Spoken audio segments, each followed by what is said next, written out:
Okay. Hello, students.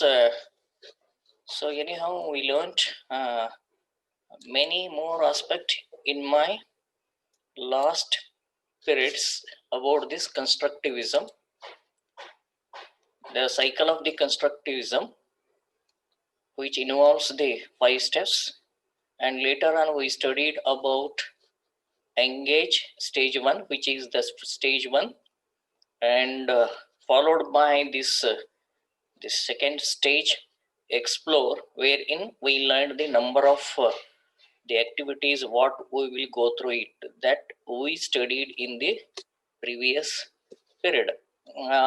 ಒಂದು ಹಿಂದಿನ ಅವಧಿಯಲ್ಲಿ ನಾವು ಈ 5E ಮಾಡೆಲ್ ಇದಕ್ಕೆ ಈ ಒಂದು ಬೋಧನಾ ವಿಧಾನಕ್ಕೆ ಸಂಬಂಧಿಸಿದಂತೆ ಮುಖ್ಯವಾಗಿ ಈ 5 ಹಂತಗಳು ಮತ್ತು ಅದರ ಒಂದು 5E ಇದರ ಚಕ್ರ, ನಂತರದಲ್ಲಿ ಮೊದಲನೇ ಹಂತ ಎಂಗೇಜ್ ಅಂದ್ರೆ ತೊಡಗಿಸಿಕೊಳ್ಳುವಿಕೆ, ಎರಡನೇ ಹಂತ ಎಕ್ಸ್ಪ್ಲೋರ್ ಅಂದ್ರೆ ಶೋಧಿಸುವಿಕೆ, ಇದ್ರ ಬಗ್ಗೆ ಅಧ್ಯಯನವನ್ನ ಮಾಡಿದೀವಿ ನಾವು.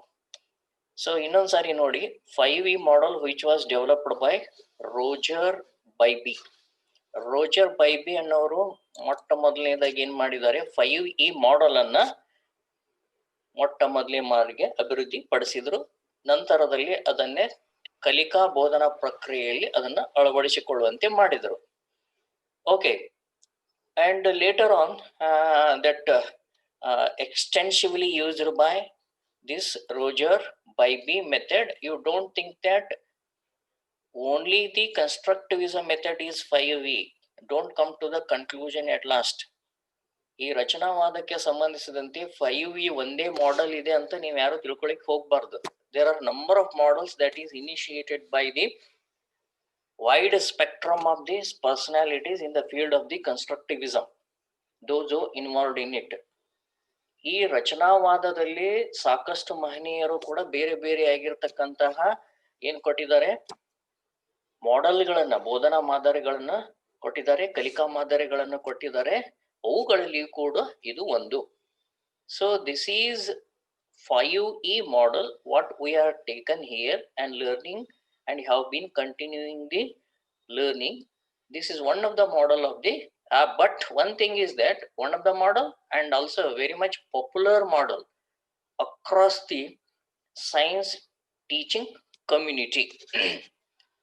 Okay, ಇಲ್ಲಿ ಮೊದಲನೇದು ತೊಡಗಿಸಿಕೊಳ್ಳುವಿಕೆ, ಎಕ್ಸ್ಪ್ಲೋರ್ ಎರಡನೇದು, ಮೂರನೇದು ಎಕ್ಸ್ಪ್ಲೋರ್ ಅಂದ್ರೆ ಶೋಧಿಸುವಿಕೆ, ಮೂರನೇದು ಎಕ್ಸ್ಪ್ರೆಸ್ ಅಂತ ಅಥವಾ ಎಕ್ಸ್ಪ್ಲೇನ್ ಅಂತ ಹೇಳ್ತೀವಿ ನಾವು, ಅಭಿವ್ಯಕ್ತಗೊಳಿಸುವಿಕೆ, ಇಲ್ಲದೆ ಇದ್ರೆ ವಿವರಣೆ ನೀಡುವಿಕೆ ಅಥವಾ ವಿವರಿಸುವುದು, ಎಕ್ಸ್ಪಾಂಡ್ ಅಂದ್ರೆ ವಿಸ್ತರಿಸುವಿಕೆ ಅಥವಾ ವಿಸ್ತರಣೆ ಮಾಡುವುದು ಅಥವಾ ಎಕ್ಸ್ಟೆಂಡ್ ಅಂತನೂ ಕೂಡ ಕರಿತೀವಿ, ಇವ್ಯಾಲ್ಯುವೇಟ್ ಅಂದ್ರೆ ಮೌಲ್ಯಮಾಪನ. ಈ 5 ಹಂತಗಳನ್ನ ರೋಜರ್ ಬೈಬಿ ಇವರ 5E ಮಾಡೆಲ್ ಕನ್ಸ್ಟ್ರಕ್ಟಿವಿಸಮ್ ಆಗಿದೆ. ಇಲ್ಲಿ ಮೊದಲನೇದಾಗಿ ಮತ್ತೆ ಇನ್ನೊಂದ್ಸರಿ ನೋಡೋಣ. Here in this the teacher's role is what the teachers is going to do here in this 5E model. When he starts with the first stage, engagement or engage ಅನ್ನ ಇವನ್ ಪ್ರಾರಂಭ ಮಾಡಿದ್ರೆ ಅವ್ನು ಹೇಗೆ ಮುಂದುವರಿಬೇಕು, how the teacher has to move ahead with all these perspectives. Surely definitely this will help you. Ask open-ended question, ಮುಕ್ತ ಪ್ರಶ್ನೆಗಳನ್ನ ಕೇಳುವುದು. Act out on problematic situation, ಸಮಸ್ಯೆಗೆ ಸಂಬಂಧಿಸಿದ ಒಂದು ಸನ್ನಿವೇಶದ ಅದು ಏನಿದೆಯಲ್ಲ ಅದರ ಒಂದು ಜೊತೆಯಲ್ಲಿ ಕಾರ್ಯನಿರ್ವಹಣೆ ಮಾಡ್ತಕ್ಕಂಥದ್ದು ಆಕ್ಟ್ ಔಟ್. ಓಕೆ, ಅಲ್ಲಿ ಸಮಸ್ಯಾತ್ಮಕ ಏನಿರ್ಬೇಕು, ಸಂದರ್ಭ ಇರಬೇಕು, ಅಂತ ಸಮಸ್ಯಾತ್ಮಕ ಸಂದರ್ಭವನ್ನು ಸೃಷ್ಟಿ ಮಾಡ್ಬೇಕು.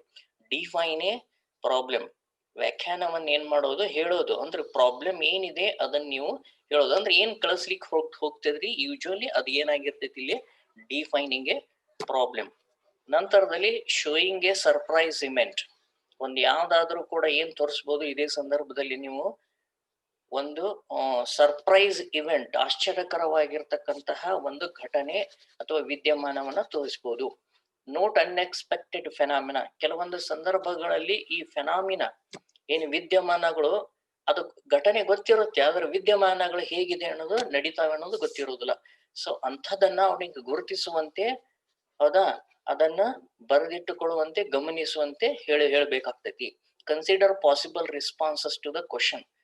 ಏನೇನು ಪ್ರತಿಕ್ರಿಯೆಗಳು ಬರಬಹುದು, ಪಾಸಿಬಲ್ ವಿದ್ಯಾರ್ಥಿಗಳಿಂದ ಉತ್ತರಗಳು ಏನೇನು ಬರಬಹುದು ಆ ಸಮಸ್ಯೆಗೆ ಡಿಫೈನ್ ಮಾಡಿರ್ತಾರಲ್ಲ, ಹಂಗಾರೆ ಇದು ಯಾಕೆ ಹೀಗಾಯ್ತು ಅಂತ ಹೇಳಿ ಅದನ್ನು ಕೂಡ ನೀವೇನ್ ಮಾಡಬೇಕಾಗ್ತೈತಿ, ಪರಿಗಣಿಸಬೇಕಾಗ್ತೈತಿ. Present situations where students perceptions vary. ನೀವು ಬೇರೆ ಬೇರೆ ಬೇರೆ ಸನ್ನಿವೇಶಗಳನ್ನು ಕೊಟ್ಟಾಗ ಏನಾಗ್ತಾ ಹೋಗ್ತೈತಿ, ಅವನು ಬೇರೆ ಬೇರೆ ರೀತಿಯಿಂದ ಗ್ರಹಣ ಮಾಡ್ತಕ್ಕಂಥ ಶಕ್ತಿಯನ್ನ ಅಂದ್ಕೊತಾನೆ. ಅಂತಹ ಸನ್ನಿವೇಶಗಳನ್ನ ನೀವು ವಿದ್ಯಾರ್ಥಿಗೆ ಕೊಡಬೇಕು. All these perspectives are the main important elements that involved in the first stage of constructivistic model engage. ರಚನಾತ್ಮಕವಾದದಲ್ಲಿ ಇಷ್ಟು ಪ್ರಮುಖವಾಗಿರ್ತಕ್ಕಂಥ ಅಂಶಗಳನ್ನ ಏನ್ ಮಾಡ್ಬೇಕಾಗ್ತೈತಿ, ವಿದ್ಯಾರ್ಥಿಗೆ ನೀವು ನೀಡಬೇಕಾಗ್ತೈತಿ. These are the different ways of engagement of the learners. And followed by this one, second one, explore, wherein student will definitely go for following the investigative activities. Explore itself, the word says that it involves the finding out the whatever the unknown thing encounter across the first stage engagement. ಈ engage ನಲ್ಲಿ ಏನು ಬಂದಿರ್ತದಲ್ಲ ಆ ಸಮಸ್ಯೆಗೆ ಸಂಬಂಧಿಸಿದಂತ ಏನ್ ಕಂಡು ಹಿಡಿಬೇಕಾಗ್ತೈತಿ, ಇಲ್ಲಿ ವಿದ್ಯಾರ್ಥಿಯ ಶೋಧನಾ ಮನೋಭಾವದ ಚಟುವಟಿಕೆಗಳ ಜೊತೆಗೆ ಸಾಕ್ಬೇಕಾಗ್ತೈತಿ. So he has to move along with his investigative mind through the number of activities. The activity should provide, you have to provide, being a teacher, structured activities. ಒಂದಾದರೊಂದರ ನಂತರ ಕೊಡಬೇಕು. ಯಾವ್ದು ಫಸ್ಟ್ ಯಾವ್ದು ಸೆಕೆಂಡ್ ಅದನ್ನ ಯೋಚನೆ ಮಾಡ್ಬೇಕು ನೀವು. have them work in teams. ಸಾಧ್ಯದಷ್ಟು ಅವ್ರ ಗುಂಪಿನಲ್ಲಿ ಕೆಲಸ ಮಾಡುವಂತೆ ನೋಡ್ಕೊಳ್ಬೇಕು, ಚರ್ಚೆ ಮಾಡುವಂತೆ ನೀವು ಏನ್ ಮಾಡ್ಬೇಕಾಗ್ತೈತಿ, ನೋಡ್ಕೋಬೇಕಾಗ್ತೈತಿ. Experiment with materials. ಹೌದಾ, ನೀವು ಸಾಕಷ್ಟು ಇಕ್ವಿಪ್ಮೆಂಟ್ಸ್ ಗಳು ಬೇಕು. ಯಾವ್ದಾದ್ರು ಮಟೀರಿಯಲ್ಸ್ ಗಳನ್ನ ನೀವು ಬಳಸ್ಬೇಕಾತಪ್ಪ ಅಂತಂದ್ರೆ, ಪ್ರಯೋಗ ಮಾಡ್ಬೇಕಾತಪ್ಪ ಅಂದ್ರೆ ನಿಮ್ಗೆ ಏನ್ ಬೇಕಾಗ್ತೈತಿ, ಸಾಕಷ್ಟು ರೀತಿಯ ಸಾಧನಗಳು ಬೇಕು. ಸೊ ಆ ಸಾಧನ ಜೊತೆಗೆ ಪ್ರಯೋಗಗಳನ್ನ ಕೈಗೊಳ್ಬೇಕಾಗ್ತೈತಿ. Use their inquiry to drive the process. So ಅವರ ಪ್ರಕ್ರಿಯೆಗಳನ್ನ ಏನ್ ಮಾಡ್ಬೇಕಾಗ್ತೈತಿ, ಶೋಧನಾ ಮನೋಭಾವಕ್ಕೆ ಅವಕಾಶಗಳನ್ನ ಕೊಡಬೇಕಾಗ್ತೈತಿ, ಬಳಸ್ಕೋಬೇಕು ನೀವು ಅವ್ರದ್ದು. ಓಕೆ, ಅವರನ್ನು ಪಾಲ್ಗೊಳ್ಳುವಂತೆ ಮಾಡ್ಬೇಕು, ವಿಚಾರ ಮಾಡುವಂತೆ ಮಾಡ್ಬೇಕು. Therefore inquiry should be the part and parcel of this 5 model. Employ problem solving strategies. ಹೌದಾ, ಸಮಸ್ಯೆ ಪರಿಹಾರ. ಹೌದಾ, ಎಂಪ್ಲಾಯ್ ಪ್ರಾಬ್ಲಮ್ ಸಾಲ್ವಿಂಗ್, ಪರಿಹಾರ ಕೈಗೊಳ್ಳುವಿಕೆಯ ತಂತ್ರಗಳು ಏನದವು ಅನ್ನೋದನ್ನು ಕೂಡ ಶಿಕ್ಷಕರು ಏನ್ ಮಾಡ್ಬೇಕು, ಜಾರಿಗೆ ತರಬೇಕಾಗ್ತೈತಿ. ಒಂದಾದರ ನಂತರ they have to employ it in a structured way, in a sequential way. They identify the sequence and pattern of events. This is most important one. What is to be taken first and what is to be taken second, which activity is taken, where to ask the question, and how the student make to participation there. So these are the sequential things, or the pattern of the things that will be taken one after the other, that has to be identified in this exploration stage, or this explore stage. And then brainstorming, brainstorm, this you know it very well. ಇವೆಲ್ಲ ನೋಡಬಹುದು ನೀವು ಇಲ್ಲಿ. Brain storm ಅಂತ ಇದೆ, ನಾನು ನಿಮಗೆ ನಿನ್ನೆ explain ಮಾಡಿದ್ದೀನಿ ನಿಮ್ಗೆಲ್ಲ. Okay, so these are the brain storming activities. ಅಂದ್ರೆ ಬೇರೆ ಬೇರೆ ಏನೋ ಒಂದು ಸಂದರ್ಭ ಕೊಟ್ಟು ಏನ್ ಮಾಡ್ಬಿಡೋದು, ಅವುಗಳಿಗೆ ಮುಖ್ಯವಾಗಿ ಏನ್ ಮಾಡ್ಬೇಕಾಗ್ತೈತಿ, ನೀವು ಆ ಒಂದು ಸಂದರ್ಭ ಯಾವ ರೀತಿಯಾಗಿ ಮುನ್ನಡಿತಾ ಇದೆ, ಸೊ ಈ ರೀತಿಯಾಗಿ ಏನ್ ಮಾಡ್ಬೇಕಾಗ್ತೈತಿ, ಬ್ರೈನ್ ಸ್ಟಾರ್ಮಿಂಗ್ ಆಕ್ಟಿವಿಟಿಯನ್ನು ಕೂಡ ನೀವು ಕೊಡಬಹುದು. ಓಕೆ, ಬ್ರೈನ್ ಸ್ಟಾರ್ಮ್ ಅಂದ್ರೆ ಬೇರೆ ಬೇರೆ ದಿಕ್ಕಿನಲ್ಲಿ ಯೋಚನೆ ಮಾಡ್ತಕ್ಕಂಥದ್ದು. ಒಂದು ಸನ್ನಿವೇಶನ್ ಕೊಡ್ರಿ, ವಿದ್ಯಾರ್ಥಿಗಳಿಗೆ ಏನ್ ಹೇಳ್ರಿ, ನಿಮಗೆ ಇದರಿಂದ ಏನ್ ತೋರಿಸ್ತೈತಿ ಅಂತ ಹೇಳಿ. So these are the things that you have to come out with it. Okay, so in the explanation stage, so what these students will do, so soon after the completion of the investigation, definitely student will go for explanation stage. What he will do during this explain this stage, the what the students will go for here is mutual interactions discovered through the knowledge.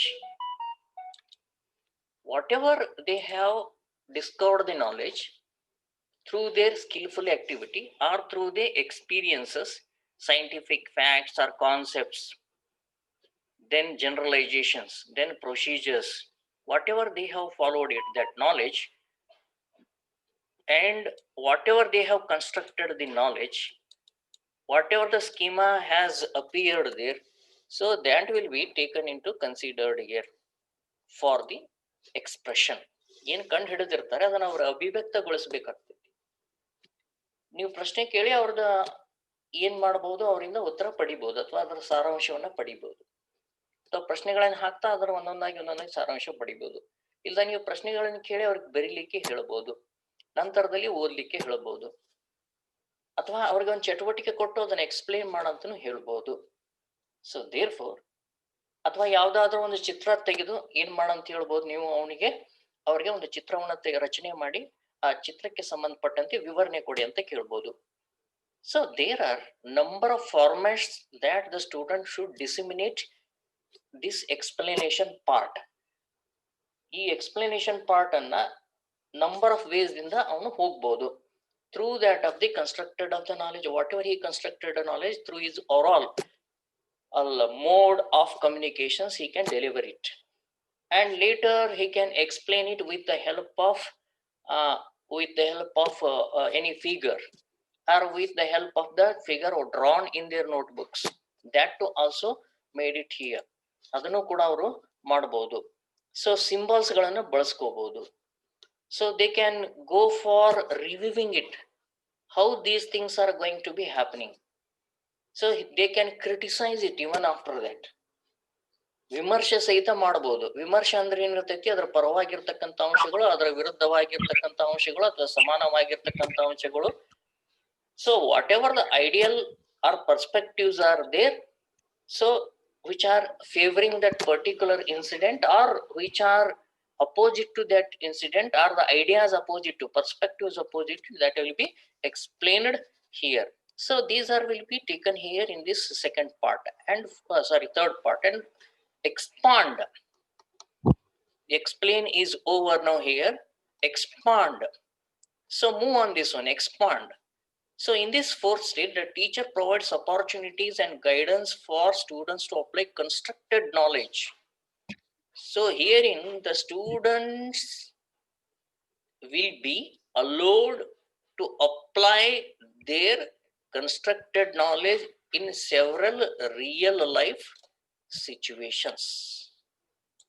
Okay, ದಿನನಿತ್ಯದಲ್ಲಿ ವಿದ್ಯಾರ್ಥಿಗೆ ತಾನು ಏನು knowledge ಅನ್ನು ಕಲಿತಿದ್ದಾನೆ, what he understood that particular the thing or the concept in his learning situation, that will be taken beyond the classroom or within the classroom or in his family or outside the family.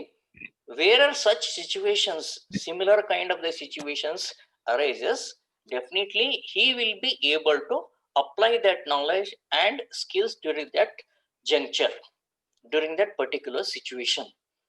So ಇಲ್ಲಿ ವಿದ್ಯಾರ್ಥಿ ಏನ್ ಮಾಡ್ಬೇಕಾಗ್ತದೆ, ಇಂತಹ ಅದೇ ರೀತಿಯಾಗಿರ್ತಕ್ಕಂಥ ಇಂಥ ಸಂದರ್ಭಗಳು ದಿನನಿತ್ಯದ ನೈಜ ಸನ್ನಿವೇಶನದಲ್ಲಿ ಬಂದಾಗ ಏನ್ ಮಾಡ್ಬೇಕಾಗ್ತೈತಿ, ಅವನು ಅವುಗಳನ್ನ ಎದುರಿಸ್ಬೇಕಾಗ್ತೈತಿ. ಆ ಜ್ಞಾನವನ್ನ ಅವನು ಏನ್ ಮಾಡ್ಬೇಕಾಗ್ತೈತಿ, ಅನ್ವಯ ಮಾಡ್ಬೇಕಾಗ್ತೈತಿ. Students can also correlate the new constructed knowledge to the other related fields of the knowledge. So that's what I said it. Okay, so in the similar kind of the situations, he can relate that particular knowledge what he constructed earlier one. These new relationships can further lead to new discoveries and new understanding. So definitely the investigation is not, or discovery is not at all a stagnant water. Okay, ಇದು investigation ಅನ್ನೋದು, mind ಅನ್ನೋದು ಯಾವಾಗ್ಲೂ ಕೂಡ ಏನಾಗಿರ್ತೈತಿ, ನೀವು ಒಂದು ಸರಿ ಕೂತ್ಕೊಂಡು ಯೋಚನೆ ಮಾಡಿದ್ರೆ ಒಂದು ದಿಕ್ಕಿನಿಂದ ಯೋಚನೆ ಮಾಡಬಹುದು, ಇನ್ನೊಂದ್ಸರಿ ನೀವು ಅದನ್ನೇ ತೆಗೆದುಕೊಂಡ್ರೆ ಅದು ಇನ್ನೊಂದು ದಿಕ್ಕಿನಿಂದ ನೀವು ಯೋಚನೆ ಮಾಡಬಹುದು, ಅಥವಾ ಮತ್ತೊಂದು ದಿಕ್ಕಿನಿಂದ ಯೋಚನೆ ಮಾಡಕ ಹಚ್ತಾ ಇರ್ತೈತಿ. ಅಷ್ಟೇ ಅಲ್ಲ, ಆ ಯೋಚನೆ ಮಾಡ್ತಕ್ಕಂಥ ಪ್ರಕ್ರಿಯೆನ ಏನ್ ಮಾಡ್ತಾ ಹೋಗ್ತೈತಿ, ನಿಮ್ಮ ಮೈಂಡ್ ಮುಂದುವರಿಸ್ತಾ ಹೋಗ್ತೈತಿ. See here, what this relationship will definitely ignite in the mind of the student is, definitely it will leads to the another discovery and one more discovery and one more understanding. So therefore this series of deep thinking and series of investigation will be continued through this expansion processes or expand stage. Apply knowledge and skills in real life situation. This is the main important thing. At least the students must apply what he learned, the knowledge and the skill in his real life situation. Transfer knowledge and skills. Yes, what he learned it, he can transfer his knowledge. ವರ್ಗಾವಣೆ ಮಾಡಬೇಕಾಗ್ತೈತೆ ಅವನು ಜ್ಞಾನ ಮತ್ತು ಕೌಶಲ್ಯ. Share information and ideas. Share information and ideas. ಮಾಹಿತಿಯನ್ನ ಮತ್ತು ವಿಚಾರಗಳನ್ನ ಏನ್ ಮಾಡ್ಬೇಕಾಗ್ತೈತಿ, ಹಂಚಿಕೊಳ್ಬೇಕಾಗ್ತೈತಿ. Develop products and promote ideas. ತಾನು ಏನು ಕಂಡು ಹಿಡಿದಿರ್ತಾನೆಲ್ಲ learning outcomes. Develop product means here don't think that it is simply the materialistic aspects. ವಸ್ತುಗಳನ್ನ ಕಂಡು ಹಿಡಿಯುವುದಲ್ಲ. It might be even after that investigation might be product, but abstract concept also he can develop it and promote these ideas. ನಾಲ್ಕು ಮಂದಿಗೂ ಕೂಡ ಏನ್ ಮಾಡಬಹುದು, ಅವನು promote ಮಾಡಬಹುದು. Even he can go for asking the new questions. Okay, so these are the ಅಂದ್ರೆ ಇನ್ನೂ ಹಲವು ಪ್ರಶ್ನೆಗಳನ್ನ, ಹೊಸ ಪ್ರಶ್ನೆಗಳನ್ನ ಯಾವಾಗ ಅಪ್ಲೈ ಮಾಡ್ತಾ ಹೋಗ್ತಾನೆ, ಮತ್ತೆ ಇನ್ನೂ ಹಲವು ಹೊಸ ಪ್ರಶ್ನೆಗಳು ಉದ್ಭವ ಆಗ್ತದೆ. ಹೀಗಾಗಿ ಏನ್ ಮಾಡಬೇಕಾಗ್ತೈತಿ, ಅವನು ಈ ಅಂಶಗಳನ್ನ ಗಮನದಲ್ಲಿ ಇಟ್ಕೋಬೇಕು. The last stage is evaluate. At this stage, teacher evaluates whether the students have constructed the knowledge completely and correctly and also have developed the conceptual understanding. So this stage wherein at the end it is to be taken and wherein the teacher will ask the questions in such a way that the thorough understanding of the learner will be get tested here. ಇಲ್ಲಿ ಪೂರ್ತಿಯಾಗಿ ಆ ಒಂದು ಪರಿಕಲ್ಪನೆಗೆ ಸಂಬಂಧಿಸಿದಂತೆ ವಿದ್ಯಾರ್ಥಿ ಆ ಸಂಪೂರ್ಣತೆಯನ್ನ ಹೊಂದಿದಾನೆ ಇಲ್ವೋ, ಆ ರಚನೆಯನ್ನ ಅಥವಾ ಜ್ಞಾನವನ್ನ ಅಥವಾ ಕೌಶಲ್ಯವನ್ನ ಬಳಸಿಕೊಂಡಿದ್ದಾನೋ ಇಲ್ವೋ ಎಂಬುದನ್ನು ಏನ್ ಮಾಡ್ತಾ ಹೋಗ್ತೀರಿ, ಪ್ರಶ್ನೆ ಕೇಳೋದ್ರ ಮೂಲಕ ಹೋಗ್ಬೋದು. ಅಥವಾ ನೀವು ಎಕ್ಸ್ಪೆರಿಮೆಂಟ್ ಮಾಡ್ಲಿಕ್ಕೆ ಹೇಳ್ಬೋದು, ಅಥವಾ ನೀವು ಅಬ್ಸರ್ವೇಷನ್ ಮಾಡ್ಲಿಕ್ಕೆ ವಿದ್ಯಾರ್ಥಿಗಳಿಗೆ ಹೇಳ್ಬೋದು, ಅಥವಾ ವಿದ್ಯಾರ್ಥಿಗಳಿಗೆ ಏನ್ ಮಾಡಬಹುದು, ನೀವು ಒಂದೊಂದಾಗಿ ಇಂಟರ್ವ್ಯೂ ಟೈಪ್ ಅಲ್ಲಿ ನೀವು ಗಮನದಲ್ಲಿ ಇಟ್ಕೋಬಹುದು, ಅಥವಾ ಮಲ್ಟಿಪಲ್ ಚಾಯ್ಸ್ ಕ್ವಶನ್ಸ್ ಗಳನ್ನ ಕೇಳ್ಬಹುದು, ಅಥವಾ ನೀವು short answer long answer type questions ಗಳನ್ನ ಕೇಳ್ಬಹುದು. ಸೊ ಈ ರೀತಿಯಾಗಿ you should not suppose to take it as a only written test here. You can conduct the number of or administer the number of tools for this evaluation or evaluate the fifth stage. Rubrics ಗಳಂತೂ ಇರ್ತೈತಿ. Rubrics method ಗಳನ್ನ ಬಳಸ್ಕೋಬಹುದು. ರುಬ್ರಿಕ್ಸ್ ಗಳಂದ್ರೆ ಏನಲ್ಲಿ, ಅಲ್ಲಿ ನೀವು 1 marks 2 marks 3 marks 4 marks ಈ ತರ ತಗೊಂಡು, ಅಥವಾ long answer short answer multiple ಈ ತರ ತೆಗೆದುಕೊಂಡು ಅವ್ರಗಳಿಗೆ ಆನ್ಸರ್ಸ್ ಹೇಗೆ ಬರೆದಿರ್ತಾರೆ ಹಂಗ ಆನ್ಸರ್ ಮಾರ್ಕ್ಸ್ ಗಳನ್ನ ಕೊಡಬೇಕು ಅನ್ನೋದು ಏನಿರ್ತೈತಲ್ಲ ಅದೊಂದು ಫಾರ್ಮ್ಯಾಟ್. ಕೀ ಆನ್ಸರ್ಸ್ ಗಳನ್ನ ಯಾವ ರೀತಿ ಬರ್ತಿರ್ತಾರೆ, ಹೌದಾ. ಒಂದು 10 ಮಾರ್ಕ್ಸ್ ಕ್ವಶನ್ಸ್ ಇತ್ತಂದ್ರೆ ಈ ಅಂಶಗಳು ಬಂದ್ರೆ ಇಷ್ಟು ಅಂಶಗಳಂದ್ರೆ ಎಷ್ಟು ಅಂಕಗಳನ್ನು ಕೊಡಬೇಕು, ಕಂಪ್ಲೀಟ್ ಬಂದ್ರೆ ಎಷ್ಟು ಅಂಕಗಳನ್ನು ಕೊಡಬೇಕು. ಸೊ ಈ the split of this marks R the points that are mentioned in the rubrics, ಹೌದಾ. ಸೊ ಅದಕ್ಕೆ ಆನ್ಸರ್ ಕೀಸ್ ಅಂತ ಹೇಳ್ತಿರ್ತಾರೆ. ಅವೆಲ್ಲವೂ ಕೂಡ ಎಲ್ಲಿರ್ತಾವ, ರೂಬ್ರಿಕ್ಸ್ ನಲ್ಲಿ ನಿಮ್ಗೆ ನೋಡಬಹುದು ನೀವು. So with this one we are going to completing this theoretical aspect of the 5 E's model. 5 E's the E model, theoretical ಮಾಡಲ್ ಅನ್ನು ಏನ್ ಮಾಡಿದೀವಿ ನಾವು, ಕಂಪ್ಲೀಟ್ ಮಾಡಿದೀವಿ. ನಾನೊಂದು ನಿಮ್ಗೆ ಡೆಮೋ ಮಾಡ್ತೀನಿ, ನಿಮ್ಗೆ ಇಲ್ಲಿ ಕೂತ್ಕೊಂಡು ಆನ್ಲೈನ್ ನಲ್ಲಿ ನಿಮ್ಗೆ ನೀವೇ ಸ್ಟೂಡೆಂಟ್ಸ್ ಅಂತ ತಿಳ್ಕೊಂಡು. ಹೇಳಮ್ಮ sir. Third one explore and express ಅಂತದಲ್ರಿ sir? Third one expand and explain. No second one is explore always. Third one is explain only. Explain and expand. ಹಾ, ಥರ್ಡ್ ಅಂಡ್ ಫೋರ್ತ್ ಎಕ್ಸ್ಪಾಂಡ್ ಅದು next ಬರುತ್ತೆ. Sir ಎರಡಕ್ಕೂ difference ಏನೈತ್ರಿ sir? Explain ಅಂದ್ರೆ ಅವ್ರು ಏನ್ find out ಮಾಡಿರ್ತಾರ class room ನಲ್ಲಿ, ಎಕ್ಸ್ಪ್ಲೋರ್ ಮಾಡಿರ್ತಾರಲ್ಲ ಅದನ್ನ ಅವನು ಎಕ್ಸ್ಪ್ಲೇನ್ ಮಾಡತ್ತಾನೆ ಅಷ್ಟೇ. ಅದು ಅಂಡರ್ಸ್ಟ್ಯಾಂಡ್ ಮೈ ಪಾಯಿಂಟ್. ಯಾವುದೇ ಒಂದು ನಾವು ಟಾಪಿಕ್ ನಾವು ಡಿಸ್ಕಷನ್ ಮಾಡುವಾಗ ಅದ್ರ ಬಗ್ಗೆ ನೀವ್ ಹೇಳ್ರಿ ಯಾವ ಟಾಪಿಕ್. ನೀವ್ ಒಂದು ಟಾಪಿಕ್ ತಗೋರಿ, ನಾ ಹೇಳ್ತೀನಿ ಸದ್ಯ ಇಲ್ಲಿ. ಸಪೋಸ್ ನಾವ್ ಇವಾಗ ಸಾಲಿಡ್ ದಿಂದ ಕ್ಯಾರೆಕ್ಟರ್ಸ್ ಹೇಳ್ಬೇಕಾಗಿರ್ತದೆ, ಅದ್ರದ್ದು ಸ್ವರೂಪಗಳು ಅದ ಗುಣಗಳು ಯಾವ ತರ ಅದ ಎಕ್ಸ್ಪ್ಲನೇಷನ್ ಕೊಡ್ಬೇಕಾಗಿರ್ತೈತ್ರಿ. ಏನ್ ಕೊಡ್ತೀರಿ, ಏನ್ ಕಂಡು ಹಿಡಿತಾರ ಅವರು? ಅಲ್ಲ ಸರ್, ಅದ್ರ ಬಗ್ಗೆ characteristics of explanation the ಹೇಳ್ತಿರ್ತೀನಲ್ರಿ. solid. Okay. For example, you want to say about the characteristics of the solid. Okay. Point is, solids have the characteristic features of the arrangement of the atom is very tightly together, right? Hmm hmm Okay. The cohesive force existing between the each atom is very tightly arranged, right? Hmm They never move from one place to the until and unless if it is get moved or impelled, right? ಹ್ಮ್ ಹೌದಾ? Like this, there are number of characteristics that the student will observe it and investigate it. ಅರ್ಥ ಆಯ್ತಲ್ಲ ನಾನು ಹೇಳಿದ್ದು? ಹ್ಮ್ ಇದನ್ನ ಅವನು explain ಮಾಡ್ತಾನ ಅವನು. ನೀವೇನ್ ಮಾಡ್ತೀರಿ? Say for example, you can take it the things here. Whenever you have go for splitting of these solids, some solids are very easily what happens breakable and some are not at all breakable. ಹೌದಾ? ಕೆಲವೊಂದು solids ಗಳಲ್ಲಿನೂ ಮತ್ತೆ ಏನ್ ಹೇಳ್ತೀವಿ, again the number of features are there. Okay, so ಇಲ್ಲಿ ಅವು ಏನಾಗಲ್ಲ, they will not separate so easily like the atoms arrangement in the liquids. Okay, ಈಗ ಒಂದು ಚಾಕ್ ಪೀಸ್ ತಗೋತೀರಿ ಸರಳ, ಎಲ್ಲಾರಂತೂ ಅದಕ್ಕೆ ಬಹಳ ಪ್ರಸಿದ್ಧ ಇದ್ದೀರಿ. ನೀವು ಚಾಕ್ ಪೀಸ್ ತಗೊಂಡು ಉದಾಹರಣೆ ತೆಗೆದುಕೊಳ್ಳಕ್, ಹೌದಾ? ಅದನ್ನ ಪುಡಿ ಮಾಡ್ತೀರಿ, ತಾನ ಅದು ಹಿಂಗ ಚಾಕ್ ಪೀಸ್ ಅನ್ನ ಹಿಂಗ ನೀವು ಬಿಟ್ರ ಕೆಳಗಡೆ ಏನೋ ಆಗುದಿಲ್ಲ, ಅದು ಬಹಳ ಸ್ವಲ್ಪ ಮುರಿತೈತೆ ಅಷ್ಟೇ. ಅದನ್ನೇ ಒಂದು 2 ಹನಿ ಒಂದ್ ಸ್ವಲ್ಪ ನೀರನ್ನು ಕೆಳಗ್ ಚೆಲ್ಲಿದ್ರೆ ಏನಾಕೈತಿ, ಅದು ಹರಿತಾ ಹೋಗ್ತೈತಿ ಅದು, ಹೌದಾ? ಸ್ಪ್ರೆಡ್ ಹಾಕೊಂತ ಹೋಗ್ತೈತಿ.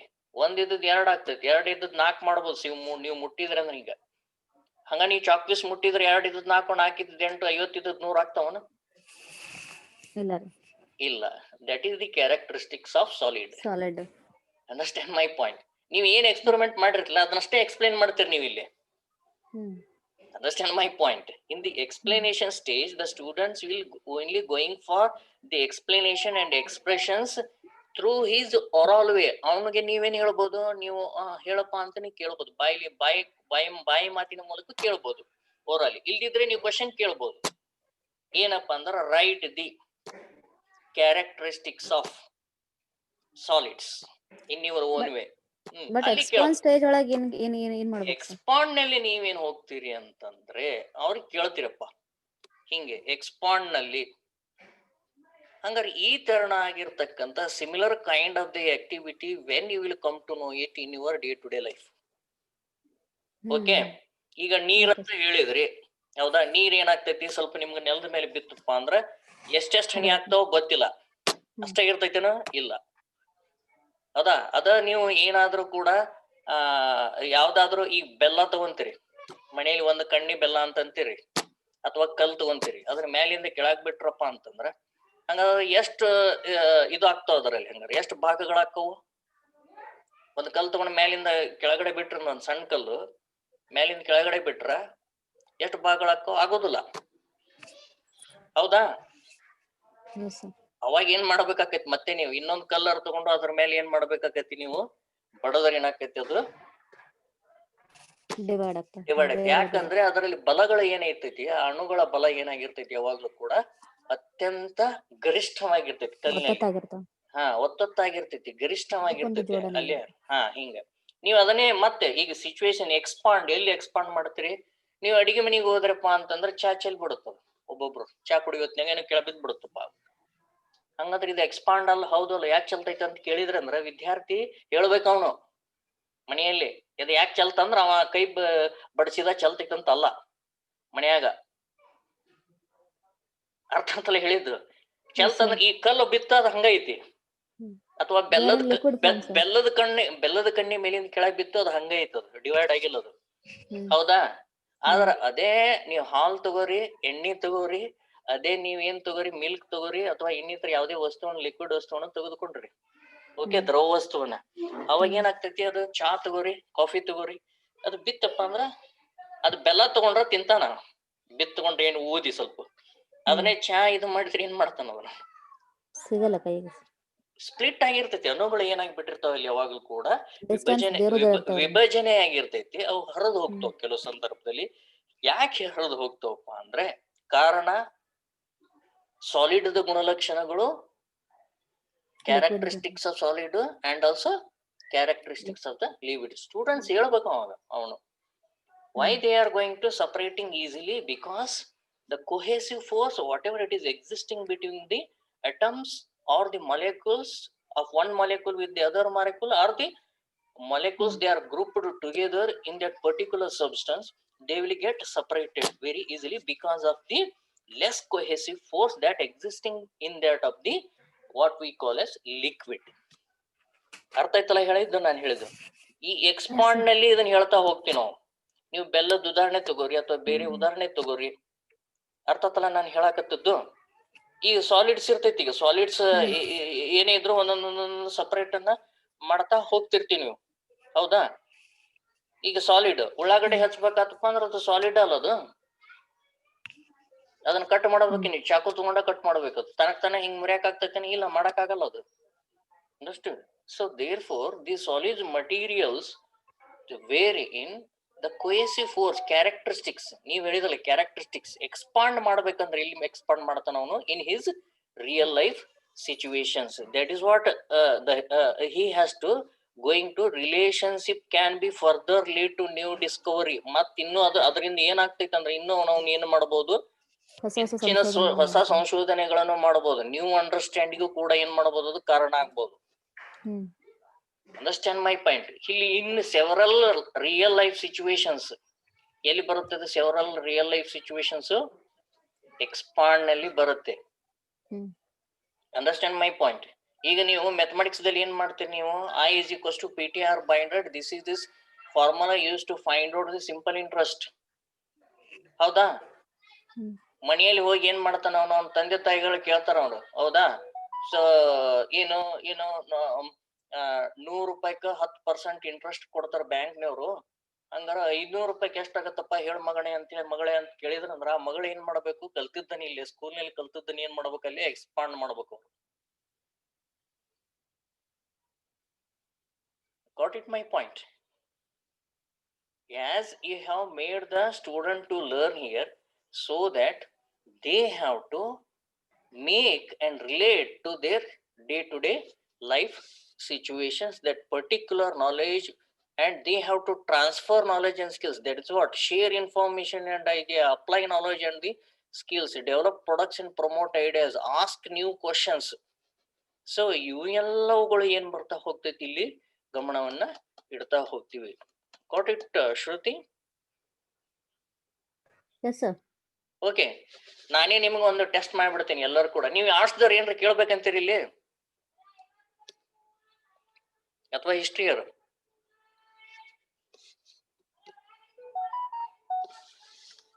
ಫೈನ್. ನಿಮ್ಗೆಲ್ಲರಿಗೂ ಕೂಡ ನಾನು ಒಂದೇ ಒಂದು ಸಣ್ಣ ಏನ್ ಮಾಡ್ತಾ ಹೋಗ್ತೀನಿ, ಟೀಚಿಂಗ್ ಅಂತ ತಿಳ್ಕೊಂತೀನಿ. This is the virtual class room that I am going to posing to you. Understand my point? ಹೇಗೆ ನೀವು ಮಾಡಬಹುದು ಅಂತ ಹೇಳಿ. Okay, we will begin this what we call as our own business year. Start ಮಾಡ್ತಾ ಹೋಗ್ತೀನಿ, ಎಲ್ಲರೂ ಕೂಡ ready ಆಗಿರ್ರಿ ಇಲ್ಲಿ. Okay fine. F5 ಎಲ್ಲರೂ ನೀವು ಅನ್ಮ್ಯೂಟ್ ಮಾಡ್ರಿ ನಿಮ್ದು ಇದನ್ನೇ.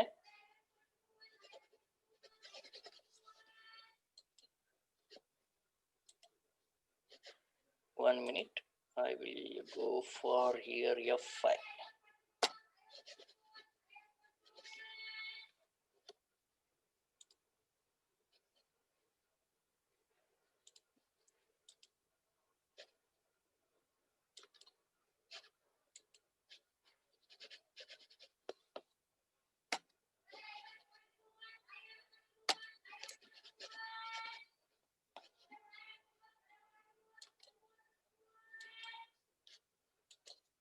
ಓಕೆ, ಕಾಣಿಸ್ತಾ ಇದೆಯಲ್ಲ ನಿಮ್ಗಿದು? Yes sir. ಓಕೆ, ಎಲ್ಲರಿಗೂ ಕೇಳಿಸ್ತಾ ಇದೆಯಲ್ಲ? ಎಲ್ಲರೂ ಅನ್ಮ್ಯೂಟ್ ಮಾಡ್ರಿ. ನಾ ಏನ್ ಕೇಳ್ತಾ ಹೋಗ್ತೀನಿ ಆ ತರ ಉತ್ತರ ಹೇಳ್ತಾ ಹೋಗ್ಬೇಕು ಎಲ್ಲರೂ. ಓಕೆ, ನೀವೇ ನಮ್ ಸ್ಟೂಡೆಂಟ್ ಅಂತ ತಿಳ್ಕೊಂಡು ಸ್ಟಾರ್ಟ್ ಮಾಡ್ತಾ ಹೋಗ್ತೀನಿ ನಾನೀಗ.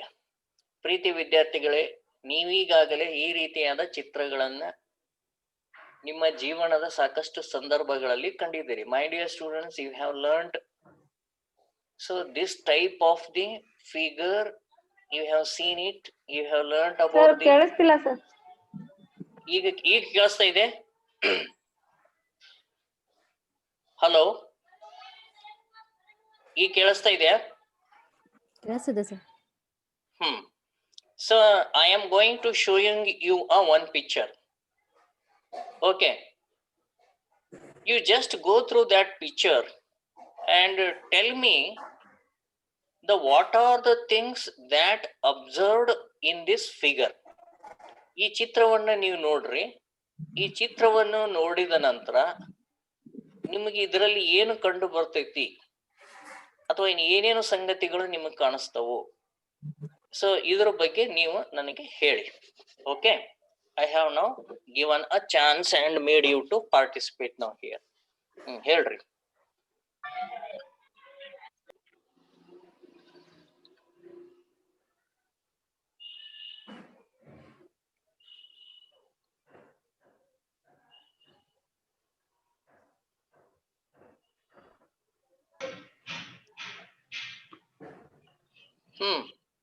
ಗೊತ್ತಾಯ್ತು? ಇಷ್ಟೊತ್ತಲ್ಲಿ ಏನ್ ಹೇಳಿದ್ರಿ ಗೊತ್ತಾಗ್ಲಿಲ್ರಿ ಸರ್, ಕೇಳಿಸಿಲ್ರಿ ಸರ್ ಇಷ್ಟೊತ್ತಕ್ಕ. ನಿಮಗೆ ಕೇಳಿಸಿಲ್ಲ? ಈಗ ಕೇಳಿಸ್ತಾ ಇದೆ? ಹಾ, ಈಗ ಕೇಳಿಸಾದಿತ್ರಿ ಸರ್, ಇಷ್ಟೊತ್ತಲ್ಲಿ ಹೇಳಿದ್ ಕೇಳಿಸ್ಲಿಲ್ರಿ, ಅದು ಪಿಕ್ಚರ್ ಅಷ್ಟೇ ಕಾಣ. Okay, no problem. ಈಗ ಜಸ್ಟ್ ನಿಮ್ಗೆ ಒಂದು ಚಿತ್ರ ಕಾಣ್ತಾ ಇದೆಯಾ ಸ್ಕ್ರೀನ್ ಮೇಲೆ? ಪರದೆ ಮೇಲೆ ನಿಮ್ ಚಿತ್ರ ಕಾಣಿಸ್ತಾ ಇದೆಯಾ? Yes sir. ಓಕೆ, ಈ ಚಿತ್ರವನ್ನ ನಿಮ್ಗೆ ತೋರಿಸ್ತಾ ಇದ್ದೀನಿ. ಈ ಚಿತ್ರದಲ್ಲಿ ನೀವು ನೋಡಿದಾಗ ಈ ಚಿತ್ರದಲ್ಲಿ ಇರ್ತಕ್ಕಂತ ಅಂಶಗಳನ್ನ, ಯಾವ್ಯಾವ ಅಂಶಗಳನ್ನ ನೀವು ಕಾಣ್ತೀರಿ ಅನ್ನೋದನ್ನ ಸ್ವಲ್ಪ ನಮ್ಗೆ ಹೇಳ್ತೇನೆ. just by going through this figure or picture, you just tell me what are the things that you have observed in this figure. Water, ನೀರ್ ಕಾಣ್ತಿದೆ. ಓಕೆ, ವಾಟರ್ ಕಾಣುತ್ತೆ. ಮತ್ತೆ ice cube sir. Ice cube ಕಾಣುತ್ತೆ. ಮತ್ತೆ ಹಿಮಕರಡಿ. ಹಿಮಕರಡಿ ಕಾಣ್ತಿದೆ. Good. Next fish, jelly fish, ಮೊಸಳೆ ಕಾಣ್ತೈತಿ. Jelly fish ಕಾಣುತ್ತೆ. Okay, ಅರ್ಥ ಆಯ್ತಲ್ಲ ಇದು ಹೇಳಿದ್ದು? ಮತ್ತೆ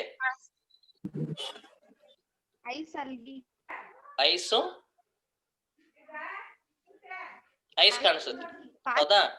ಮಂಜುಗಡ್ಡೆ ಕಾಣಿಸುತ್ತೆ. ಮತ್ತೆ ಪಾಚಿ ಕಾಣಿಸುತ್ತೆ. ಓಕೆ, ಪಾಚಿ ಸರ್. ಓಕೆ, ಸೊ ಈ ತರನಾದ ಸನ್ನಿವೇಶವನ್ನ ನೀವು ನಿಜ ಜೀವನದಲ್ಲಿ ಎಲ್ಲಾರು ನೋಡಿದಿರಣ? ಎಟ್ ಲೀಸ್ಟ್ ಪೂರಾ ಇಲ್ದಿದ್ರು ಸ್ವಲ್ಪ ಪ್ರಮಾಣದಾಗ ಯಾವ್ದೋ ಒಂದು ಭಾಗ ಇದ್ರದ್ದು ನೋಡ್ಲಿಕ್ಕೆ ಸಿಗುತ್ತೆ ನಿಮ್ಗೆ ನಿಜ ಜೀವನದಲ್ಲಿ? ಸಮುದ್ರ,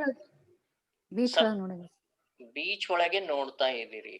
okay okay okay okay okay okay. ಈ ಮೇಲೆ ಐಸ್ ಇದೆಯಲ್ಲ, ಅದನ್ನ ಬಿಟ್ಬಿಡೋಣ ಮೇಲಿಂದ. ಏನ ಆ ಐಸ್ ಭಾಗ ಮೇಲಿಂದ ಬಿಡೋಣ. ಈ ಕೆಳಗಡೆ ಭಾಗ ಇದೆಯಲ್ಲ, ಕೆಳಗಡೆ ಭಾಗ ನೀರು, ಅದರಲ್ಲಿ ಕೆಲವೊಂದು ಏನ್ ಸಿಗ್ತಾವು ನೀವು ಹೇಳಿದ್ರಲ್ಲ, ಕೆಲವೊಂದು ಮೀನುಗಳದವು ಮತ್ತೆ ಬೇರೆ ಬೇರೆ ಜೀವಿಗಳದವು ಅಂತ ಹೇಳಿದ್ರಲ್ಲ. So there are number of that living beings in the water and they are moving. Jellyfish, what you have said it, and algae, ಪಾಚಿ ಅಂತ ಹೇಳಿದ್ರಿ, ಮತ್ತೆ ಬೇರೆ ಬೇರೆ ಏನಂತ ಹೇಳಿದ್ರಲ್ಲ. ಈ ಮೇಲ್ಗಿಂದ ಮರ್ತ್ ಬಿಡೋಣ ಅದನ್ನ, ಏನೋ ಐಸ್ ಭಾಗ. ಈ ಭಾಗವನ್ನ ನೀವು ಜೀವನದಲ್ಲಿ ಎಲ್ಲಿಯಾದ್ರೂ ನೋಡಿದಿರೇನೋ ನಿಮ್ಮ ದಿನನಿತ್ಯದಾಗ? ಈ ತೆರನಾಗಿರ್ತಕ್ಕಂಥ ಸ್ವಲ್ಪ ಹೆಚ್ಚು ಕಡಿಮೆ ನಿಜ ಜೀವನದಾಗ ಎಲ್ಲಾರ ಅಥವಾ ಕಡಿಕೆ ಯಾರ ಮನೆಯಲ್ಲಿ ಹೋದಾಗ ನೋಡಿದಿರೇನೋ? Fish pond sir. Very good. Fish pond ನಲ್ಲಿ ನೋಡಿರ್ತೀರಿ, ಹೌದಾ? ಮತ್ತೆ ಅಕ್ವೇರಿಯಂ? ಅದೇ sir, fish pond aquarium same ಅದೇ, ಎರಡು ಕೂಡ ಒಂದೇನೆ ಕೂಡ. ಓಕೆ, ಅಕ್ವೇರಿಯಂ ಮತ್ತು ಫಿಶ್ ಪಾಂಡ್ ಗಳಲ್ಲಿ ನೀವು ನೋಡಿರ್ತೀರಿ. ಓಕೆ, ಮತ್ತೆ ಈ ಫಿಶ್ ಪಾಂಡ್ ಗಳಿಗೂ ಮತ್ತು ಇಲ್ಲಿ ಇರ್ತಕ್ಕಂಥದ್ದು, ಈಗ ಮೇಲಿಂದ ಪೂರ್ತಿ ಚಿತ್ರ ನೋಡ್ತೀನಿ ನಾನು ನಿಮ್ಗೆಲ್ಲ ಪೂರ್ತಿ, ಹೌದಾ? ಇಲ್ಲಿ ಫಿಶ್ ಪಾಂಡಿಗೂ ಮತ್ತು ಇದು ಈ ಒಂದು ಚಿತ್ರಕ್ಕೂ ಇದು ಸಮುದ್ರದಲ್ಲಿ ಕಂಡು ಬರ್ತಿರ್ತೈತಿ ಅಥವಾ ಯಾವ ಭಾಗ ಸಮುದ್ರ ಭಾಗದಲ್ಲಿ ಇವು ಕಂಡು ಬರ್ತೈತಿ ಈ ತರನಾದ ಚಿತ್ರ? ಸಮುದ್ರದ ಕೆಳಭಾಗ. ಎಲ್ಲಮ್ಮ? ಸಮುದ್ರದ ಕೆಳಭಾಗದಲ್ಲಿ ಕಾಣಿಸ್ತೀವಿ. ಸಮುದ್ರದ ಕೆಳಭಾಗದಲ್ಲಿ ನೀರು ಅದೆಲ್ಲ ಇರುತ್ತೆ, ಹೌದಾ? ಸಮುದ್ರದ ಮೇಲ್ಭಾಗದಲ್ಲಿ ಇಲ್ಲಿ ಏನ್ ಕಾಣ್ತಾ ಇದೆ? ಅದ್ ಏನ್ ಈ ಮಂಜುಗಡ್ಡೆ ಪಿಕ್ಚರ್ ಐತಲ್ಲ ಏನ್ ಸರ್, ಕಾಣಿಸ್ತೈತಿ? ಮಂಜುಗಡ್ಡೆ ಮೇಲೆ ಆ ಪಿಕ್ಚರ್ ಒಳಗ ಅದು ಹಿಮಕರಡಿ ಅವು ಆಮೇಲೆ ಸೀಲ್ ಆ ಅದಾವಲ್ರಿ ಅದು ಕಾಣ್ತಿದೆ ರೀ. ಸೀಲ್ ಹಿಮಕರಡಿ ಹಿಮಕರಡಿ ಮತ್ತೆ ಸೀಲ್ ಅದ ರೀ. ನಾಯಿ ಅದು ಅದು ಹೌದಾ? ಹ್ಮ್ ನಾ ಏನ್ರಿ ಅದು? ನಾಯಿ ಹೌದಾ? ಸಮುದ್ರ ಅಲ್ಲಿನೂ ಎಲ್ಲಾ ಇರ್ತಾವಲ್ಲ. ಅವ್ ಹಿಮ ಇರೋದ್ರಿಂದ ಹಿಮಕರಡಿ ಅಂತೀವಿ, ಹಿಮನಾಯಿ ಅಂತೀವಿ, ಸೀಲ್ ಅಂತೀವಿ, Okay. ಏನ್ ಬೇಕು ಏನೇ ಇರ್ಲಿ ಅದು. ಓಕೆ, ಇವು ಮುಖ್ಯವಾಗಿ ಭೂ ಪ್ರದೇಶದ ಯಾವ ಒಂದು ಪ್ರದೇಶದಲ್ಲಿ ಕಂಡು ಬರ್ತವು? ಈ ತರನಾಗಿರ್ತ, ಕೆಳಗ ನೀರಿರುವುದು, ಮೇಲೇನಿರುವುದು. ಸಿಯಾಚಿನ್ ಸರ್. ಆಯ್ತು. ಎಲ್ಲಿ ಭೂಮಿಯ ಯಾವ ಭಾಗದಲ್ಲಿ ಕಂಡು ಬರ್ತೈತಿ?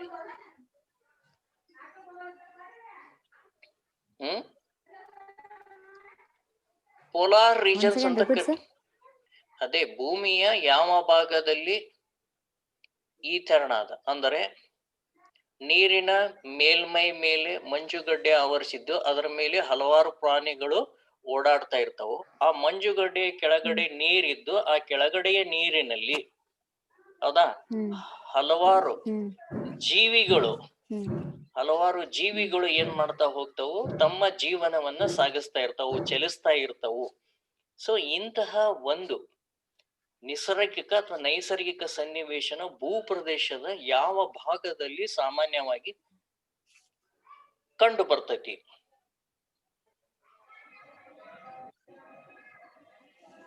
ಭೂಪ್ರದೇಶದ ಯಾವ ಭಾಗದಲ್ಲಿ ಕಂಡು ಬರ್ತೈತಿ? See here, under the water there are number of aquatic animals and the living beings, they are moving there as we know it. Above this what we call as this ice slab. Okay, so wherein the other type of the what we call as the animals and living beings are finding their movements. They will moving all along or across this slab or the bed, ice bed. This is above that of the water. It is floating above the water. In which area you are going to finding it? ಯಾವ ಭೂಪ್ರದೇಶದಲ್ಲಿ ಕಂಡು ಬರುತ್ತಿದೆ? Arctic and Antarctic ಹೆಸರು ಕೇಳಿರಿ? ಹಿಮಾಲಯ ಪ್ರದೇಶದೊಳಗ. ಹೌದಾ? ಎಲ್ಲಿ? ಹಿಮಾಲಯ ಪ್ರದೇಶ ಅಲ್ಲಿ ಕಂಡು ಬರ್ತೈತಿ. ಜೊತೆಗೆ ಈ ಹಿಮಾಲಯ ಪ್ರದೇಶದ ಸರೋವರಗಳಲ್ಲಿ ಕಂಡು ಬರ್ತಾ ಇರ್ತದೆ. ಓಕೆ, ನೀವು ಮಾತಾಡ್ತಾ ಇರ್ತೀರಿ ಇವಾಗೆಲ್ಲ ಕೆಲವೊಂದು ಸಿಯಾಚಿನ್ ಆ ಪ್ರದೇಶಗಳಲ್ಲಿ ಇನ್ನು ಚಳಿಗಾಲದಲ್ಲಿ ಹೆಚ್ಚಾದಂತೆ -20 ಡಿಗ್ರಿವರೆಗೂ ಏನಾಗ್ತಾ ಹೋಗ್ತೈತಿ? ಅಲ್ಲಿ ಉಷ್ಣತೆ ಕಡಿಮೆ ಬಂದು ಬರ್ತೈತಿ. During that of the winter season, even at the what we call as Siachen glacier areas, the temperature move down up to -20 degree Celsius than that of the normal, wherein you will find such kind of this situation, that is the ice slab will be floating on the water, and above the water there are number of animals, and below the water there are number of animals are making their life. Okay, so this is one figure now here. Now I will go with the another figure now. Okay, ಇಲ್ಲಿ ಇನ್ನೊಂದಿದೆ, ಇನ್ನೊಂದಿಗೆ ಇದನ್ನ ನೋಡ್ರಿ. ನಿಮ್ಗೆ ಇನ್ನೊಂದು ಚಿತ್ರವನ್ನ ನಾ ತೋರಿಸ್ತಾ ಇದ್ದೀನಿ ನಿಮ್ಗೆ. Okay fine. ಓಕೆ, ಇದಕ್ಕೆ ಬರ್ತಾ ಇದೀನಿ. First one is this one, second one is this one.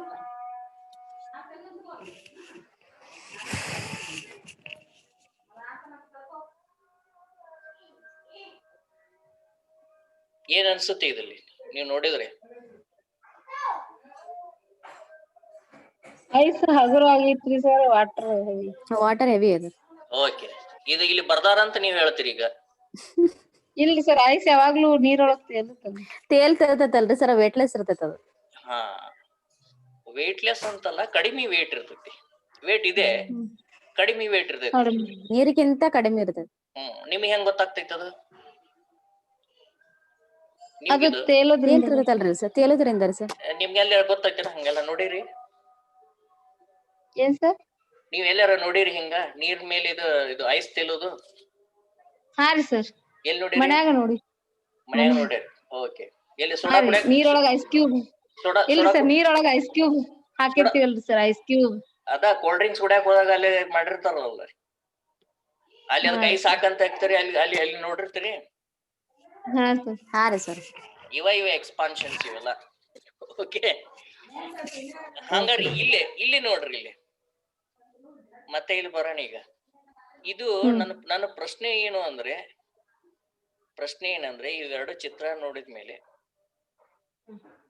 ಹಂಗಂದ್ರೆ ಇಲ್ಲಿ ಇದು ಯಾಕೆ ತೇಲ್ತೈತಿ, ಇಲ್ಲಿ ಯಾಕೆ ನೀರಿದೆ ಇದರ ಮೇಲೆ, ಹಂಗಾರ ರೀಸನ್ ಏನಿದು, ಕಾರಣ ಏನು? ಹೌದಾ? ಅಂದ್ರೆ ಏನು, ನೀರಿನ ಮೇಲ್ಮೈ ಮೇಲೆ ಮಂಜುಗಡ್ಡೆ ಇದ್ದು ನೀರಿನ ಕೆಳಗಡೆ ನೀರಿದ್ದು ಅದರಲ್ಲಿ ಹಲವಾರು ಜೀವಿಗಳು ಆ ನೀರಿನಲ್ಲಿ ಬದುಕಿದ್ದು ಅವುಗಳು ಚಲಿಸ್ತಾ ಇರ್ತವು, ತಮ್ಮ ಜೀವನವನ್ನ ನಡೆಸ್ತಾವು.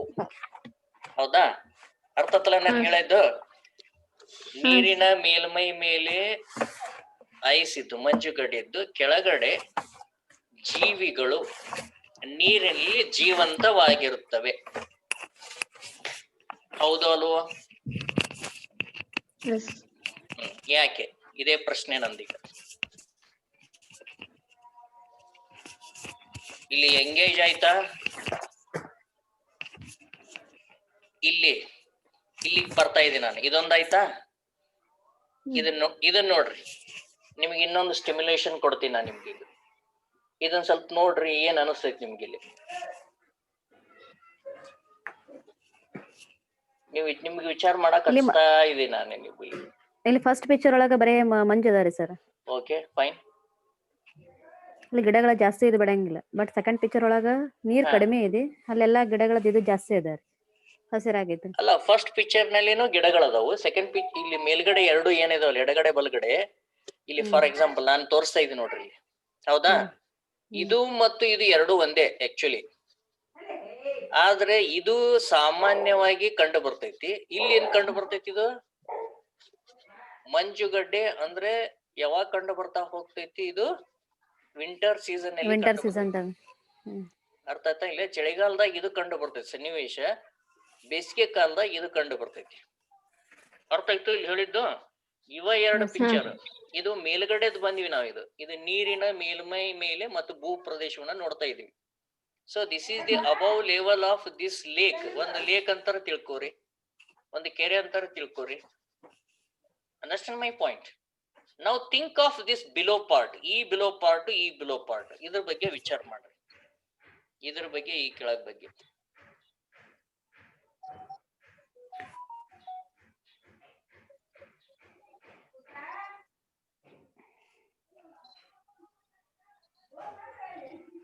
ಅಲ್ಲಿ ಟೆಂಪರೇಚರ್ ಲೋ ಐತ್ರಿ ಸರ್. ಎಲ್ಲಿ? ಕೆಳಗಡೆ ಫಸ್ಟ್ ಇದ್ರೊಳಗಿಂದ ಫಸ್ಟ್ ಒಂದೇ ಪಿಕ್ಚರ್, ಅದ ತಳಗಿನ ಪಿಕ್ಚರ್ ಒಳಗ ಲೋ ಹಾಕೊಂತದ ಟೆಂಪರೇಚರ್. ಈ ಕಡೆನಾ? 0 degree, 1 degree, 2 degree, 3 degree, 4 degree. ಹೌದಾ? ಇಲ್ಲಿ ನೋಡ್ರಿ, ಇಲ್ಲಿನೂ ನೀರ್ ಐತಿ, ಇಲ್ಲಿ ಕೆಳಗ್ನೂ ನೀರ್ ಐತಿ. ಅರ್ಥ ಆಯ್ತಲ್ಲ? ಇದು ಬೇಸಿಗೆ ಒಳಗಂತ ತಿಳ್ಕೋರಿ. ಈ ಭಾಗ ಏನ್ ತೋರಿಸ್ತಾ ಇದ್ದೀನಿ ಅಲ್ಲಿ, ಇದು ಬೇಸಿಗೆ ಒಳಗಿನ ಚಿತ್ರ ಅಂತ ತಿಳ್ಕೊರಿ ನೀವು. So this is the ecosystem can be observed during that of the summer season, and this left part of the ecosystem can be observed during the winter season. This entire part, this is above water and connected with the land areas, and below water wherein the number of aquatic animals are living. ಇಲ್ಲಿನೂ ಜೀವನ ಮಾಡ್ತಾ ಇದಾವು, ಇಲ್ಲಿನೂ ಜೀವನ ಮಾಡ್ತಾ ಇದಾವು. ಹೌದಲ್ಲೋ? So ನಿಮ್ಗೆ normal ಇದ್ದಾಗ ಇಲ್ಲಿನೂ ಜೀವನ ಮಾಡ್ತಾವ, ಇಲ್ಲಿನೂ ಜೀವನ ಮಾಡ್ತಾವ. ಸೊ ಇಲ್ಲಿ ಗಿಡ ಮರಗಳನ್ನು ನೀವು ಕಾಣ್ತಾ ಇದ್ದೀರಿ. ಏನ್ ಹಂಗಾರಿ ಇಲ್ಲಿ 0, 1 degree, 2 degree, 3 degree, 4 degree and 4 degree, 5 degree, 6, 7, 8. ಏನ್ ರೀಸನ್ ಇದು ಹಂಗಾರಿ?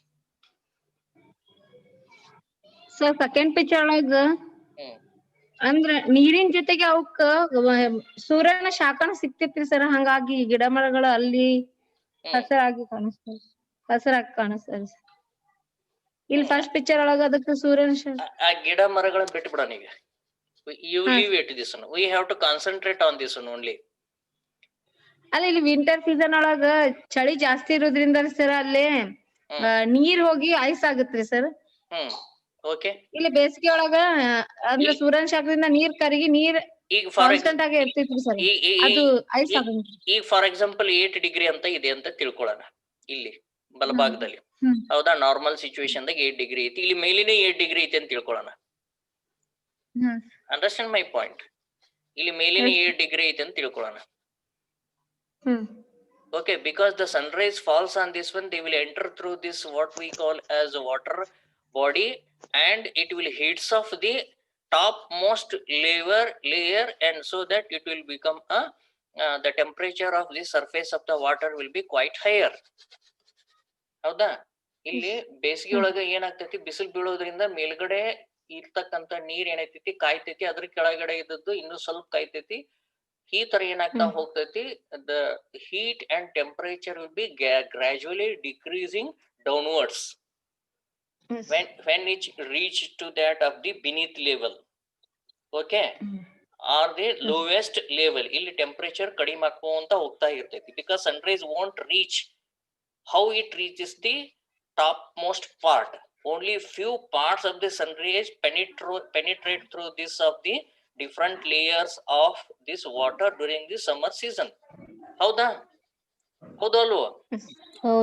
ಅಂದ್ರೆ ಬೇಸಿಗೆಯೊಳಗೆ ಏನಾಗ್ತಾ ಹೋಗ್ತೈತಿ, ಮೇಲ್ಗಡೆ ನೀರಿನ ಮೇಲೆ ಹೆಚ್ಚು ಶಾಖ ಇರ್ತೈತಿ, ಕೆಳಗಡೆ ಏನ್ ಬರ್ತಾ ಹೋದಂಗೆ ಏನಾಗ್ತೈತಿ, ಸೂರ್ಯನ ಕಿರಣಗಳು ಅಷ್ಟು ಸ್ಟ್ರಾಂಗ್ ಇರೋದಿಲ್ಲ, ಒಳಗಡೆ ಹೋದಂತೆ ಅವುಗಳ ಶಾಖ ಏನಾಗ್ತೈತಿ, ಕಡಿಮೆ ಆಗ್ತೈತಿ. ಹೀಗಾಗಿ ಟೆಂಪರೇಚರ್ ಏನಿರುತ್ತೆ ಅದು ಮೇಲ್ಗಡೆಯಿಂದ ಕೆಳಗಡೆ ಹೋದಂತೆ ಉಷ್ಣಾಂಶ ಕಡಿಮೆ ಆಗ್ತದೆ, ಡಿಕ್ರೀಸ್ ಆಕೊಂತ ಹೋಗೋದು. ಬಟ್ ಇದ್ರಾಗ ಇನ್ಕ್ರೀಸ್ ಆಕೊಂತ ಹೋಗುತ್ತೆ. ಯಾಕೆ ಇನ್ಕ್ರೀಸ್ ಆಗ್ಬೇಕದು? ಯಾಕಂದ್ರೆ ಇಲ್ಲಿ ಸೂರ್ಯನ ಇಲ್ಲಲ್ಲ, ಯಾಕೆ ಇನ್ಕ್ರೀಸ್ ಆಗ್ಬೇಕಿಲ್ಲ ನಾನ್ ಕೇಳ್ತಾ ಇದ್ದೀನಿ ನಿಮ್ಗೆ. ಈಗ ಇದೆ, ಈಗ 8 ಡಿಗ್ರಿ ಐತಿಪ್ಪ. ಈಗ ಫಸ್ಟ್ ಇಲ್ಲಿ ನಾ 8 ಡಿಗ್ರಿ ಐತಿ ಅಂತ ತಿಳ್ಕೊತೀನಿ ನಾನೀಗ. ಇದು ಈಗಿದು ಐಸ್ ಆಗ್ಬೇಕಿದು. ಇದು ಐಸ್ ಆಗ್ಬೇಕಂದ್ರೆ ಮೊದಲು ಇಲ್ಲಿ ಈಗ 8 ಡಿಗ್ರಿ ಇದ್ದದ್ದು ಮೇಲ್ಗಡೆ 7 ಡಿಗ್ರಿ ಆಗ್ಬೇಕಾ? ಹೌದಾ? 7 ಇದ್ದು ಏನಾಗ್ಬೇಕು, ಇದು 0ಗೆ ಬರ್ಬೇಕಂದ್ರೆ ಏನಾಗ್ಬೇಕು, ಮೊದಲು ಅದು 8 ಇದ್ದದ್ದು 7 ಆಗ್ಬೇಕಾ? 7 ಇದ್ದದ್ದು 6 ಆಗ್ಬೇಕಾ? ಇಲ್ಲಿ 6 ಇದ್ದದ್ದು 5 ಆಗ್ಬೇಕಾ? 5 ಆಗ್ಬೇಕಾ? 4 ಆಗ್ಬೇಕಿಲ್ಲಿ. ಹೌದಾ? ಅರ್ಥತಲ್ಲ ನಾನು ಹೇಳಾಕತ್ತದ ಈಗ ಇದು. ಇಲ್ಲಿ 4 ಡಿಗ್ರಿ ಇದು ಎಲ್ಲಾ ಆಯ್ತಂತ ತಿಳ್ಕೊಳ್ಳೋಣ. ಇಲ್ಲಿ 4 ಡಿಗ್ರಿ ಐತಿ, ಈಗ ಎಲ್ಲಾನು 4 ಡಿಗ್ರಿ ಬಂತಪ್ಪ ಇಲ್ಲಿ. ಹೌದಾ? ಇಲ್ಲಿ 4 ಡಿಗ್ರಿ ಬಂತ. ಈಗ ಹಾಗಾದ್ರೆ 4 ಡಿಗ್ರಿ ಬಂದ ಮೇಲೆ ಏನಾಗ್ತೈತಿ ಅಂತ ಪ್ರಶ್ನೆ. ಈಗ ಇಲ್ಲಿವರೆಗೂ ಹೀಟು ಎಕ್ಸ್ಪಾಂಡ್ ಆಗ್ತಾ ಹೋಗ್ತೈತಿ. heat will be making the bodies, water bodies to expand. ಅದು ಎಕ್ಸ್ಪಾಂಡ್ ಆಗ್ತಾ ಹೋಗ್ತೈತಿ ಅದು. ಹೌದಾ? whenever it reaches, ಹೌದಾ, whenever it reaches, ಇಲ್ಲಿ ಇನ್ನೊಂದು ಚಿತ್ರವನ್ನು ತೋರಿಸ್ತೀನಿ ನನಗೆ. ಇಲ್ಲಿ ಬರ್ರಿ,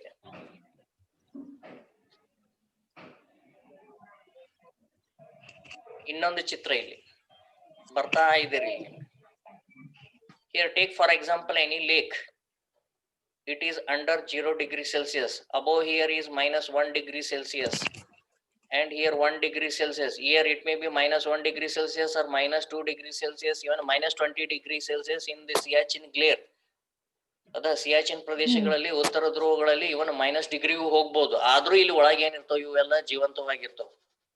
Even though all the aquatic animals are leading their life under this surface bed of the ice, which is floating at the topmost layer of that particular water body. ಆ ಕೆರೆಯೋ ಕಟ್ಟೆಯೋ ಅದ್ರ ಮೇಲ್ಗಡೆ ಅದು ತೇಲ್ತಾ ಇರ್ತೈತಿ, ಕೆಳಗಡೆ ಎಲ್ಲ ಏನ್ ಮಾಡಿರ್ತಾವ, ಜೀವಂತವಾಗಿರ್ತಾವ. ಯಾಕಂದ್ರೆ ಇದು ಐಸ್ ಆಗಲ್ಲ, ಇದು ಕೆಳಗಡೆದು. ಇದನ್ನು ಐಸ್ ಆಗ್ಬೇಕಲ್ಲ 0 ಡಿಗ್ರಿಗೆ. ಅರ್ಥತಲ್ಲ ನಾನು ಹೇಳಕತ್ತದ ಈಗ. 0 ಡಿಗ್ರಿ ಇದು ಐಸ್ ಆಗ್ಬೇಕಲ್ಲ, ಎಲ್ಲಾನು ಐಸ್ ಆಗ್ಬೇಕಲ್ಲ ಇದು ಪೂರ್ತಿ. ಹೌದಲ್ಲೋ? ಇಲ್ಲಿ 4 ಡಿಗ್ರಿ, 3 ಡಿಗ್ರಿ, 2 ಡಿಗ್ರಿ, 0 ಡಿಗ್ರಿ, ಈಗ 4 ಡಿಗ್ರಿಗೆ ಐತಾ ಇಲ್ಲಿ. ಹೌದಲ್ಲೋ? ಹಾ ಇಲ್ಲಿ 1 ಡಿಗ್ರಿ ಇದೆ, 2 ಡಿಗ್ರಿ ಇದೆ, 3 ಡಿಗ್ರಿ ಇದೆ, 4 ಡಿಗ್ರಿ ಎಲ್ಲಾನು ಬಂತ ತಿಳ್ಕೊಳ್ಳಾರಮ್ಮ. ಹಂಗಾರೆ ಏನ್ ಮಾಡೋಣ ಇಲ್ಲಿ ಮತ್ತೆ ಹೊಳ್ಳಿ ಬರೋಣ ವಾಪಸ್ ಇಲ್ಲಿಗೆ. ಹಂಗಾರೆ ಏನಿದೆ ಇಲ್ಲಿ ಸಮಸ್ಯೆ? ಹಂಗಾರ ಇದು ಯಾಕಿದು ಐಸ್ ಆಗಲ್ಲ? Understand my point? So these are the things that I have post to you. ನಿಮಗೆ 2 ಆಕ್ಟಿವಿಟಿ ಮೂಲಕ ನಾನು ಇಷ್ಟೆಲ್ಲ ತೋರಿಸಿದ್ದೀನಿ ನಿಮಗೆ. ಅದರದ್ದು ರೀಸನ್ ಏನು ಅನ್ನೋದನ್ನ ಏನ್ ಮಾಡ್ಬೇಕಾಗ್ತೈತಿ, ನೀವು ಫೈಂಡ್ ಔಟ್ ಮಾಡ್ಬೇಕಾಗ್ತೈತಿ. Understand my point? ಹೌದಾ? ಸೊ ಇಷ್ಟು ನಿಮ್ ಕುಂತ್ಬಿಟ್ಟು ನಾನೀಗ understand, I have made you to engage, I have made you to explore, and you have not find out anything else even after that. ಕೆಲವೊಂದು ಸಂಗತಿಗಳನ್ನ ಹೇಳ್ತಾ ಹೋಗ್ತಿದ್ದೀನಿ, ಕೆಲವೊಂದು ಸಂಗತಿಗಳನ್ನ ನಿಮ್ಗೆ ಬಿಟ್ಟಿದ್ದೀನಿ ಈಗ. ಹೌದಾ? ಫಸ್ಟ್ ಪಾಯಿಂಟಿಗೆ ಬರೋಣ. ಲೆಸನ್ ಪ್ಲಾನ್ ಬರಿಬೇಕಾಯ್ತಪ್ಪ ಅಂದ್ರೆ ಈಗ. ಹೌದಾ? ಎಂಗೇಜ್ ಸ್ಟೇಜ್ ನಲ್ಲಿ ನಾ ಏನೇನ್ ಮಾಡಿದೆ ನೀವೇನ್ ಹೇಳ್ತೀರಿ? ಲೆಸನ್ ಪ್ಲಾನ್ ಬರಿಬೇಕು ನಾವೀಗ. ಏನ್ ಮಾಡಿದೀವಿ ನಾವು activity? What the teacher has did during this stage? Teacher shows the pictures of lakes, different lakes, especially during he shows the first features wherein the ice is floating on the water surface of any lake or any sea or any, what you can say it as a sarovara or this thing. Okay, ಶಿಕ್ಷಕರು ಏನ್ ಮಾಡ್ತಾ ಹೋಗ್ತಾರೆ, introduction engage stage ನಲ್ಲಿ ವಿದ್ಯಾರ್ಥಿಗಳಿಗೆ ಒಂದು ಚಿತ್ರವನ್ನು ತೋರಿಸು. ಎಂತ ಚಿತ್ರ ಅದು?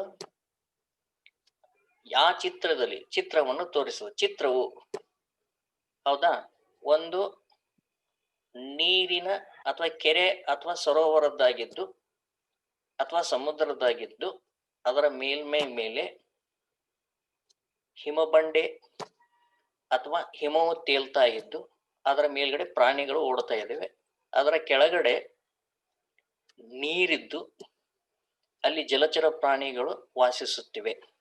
All the aquatic animals are dwelling in that water under that particular ice bed. Why? This is the question now here. Understand my point? ಇವನ್ನೆಲ್ಲ ತೋರಿಸ್ತಾ ಹೋಗ್ತೀವಿ. ಒಂದು ಚಿತ್ರ ತೋರಿಸ್ರಿ, 2 ಚಿತ್ರ ತೋರಿಸ್ರಿ, ಮತ್ ಪ್ರಶ್ನೆ ಕೇಳಿದೆ ನಿಮ್ಗೆ ಏನೇನಿದೆ ಅಂತೇಳಿ. ಅರ್ಥ ಆಗ್ತಿದೆ ನಿಮ್ಗೆ ನಾ ಹೇಳಿದ point? The teacher shows the first figure or picture. Ask the questions. What you have observed in this picture? ಶಿಕ್ಷಕರು ಮೊದಲನೇ ಚಿತ್ರವನ್ನು ತೋರಿಸುವರು. ಯಾವ ಚಿತ್ರ ಅದು? ಯಾವ ಚಿತ್ರ ಅದು? ಯಾವ ಚಿತ್ರ? ನೀರು ಮತ್ತೆ ಐಸ್ ಕ್ಯೂಬ್ ತೋರಿಸ್ತಾರೆ.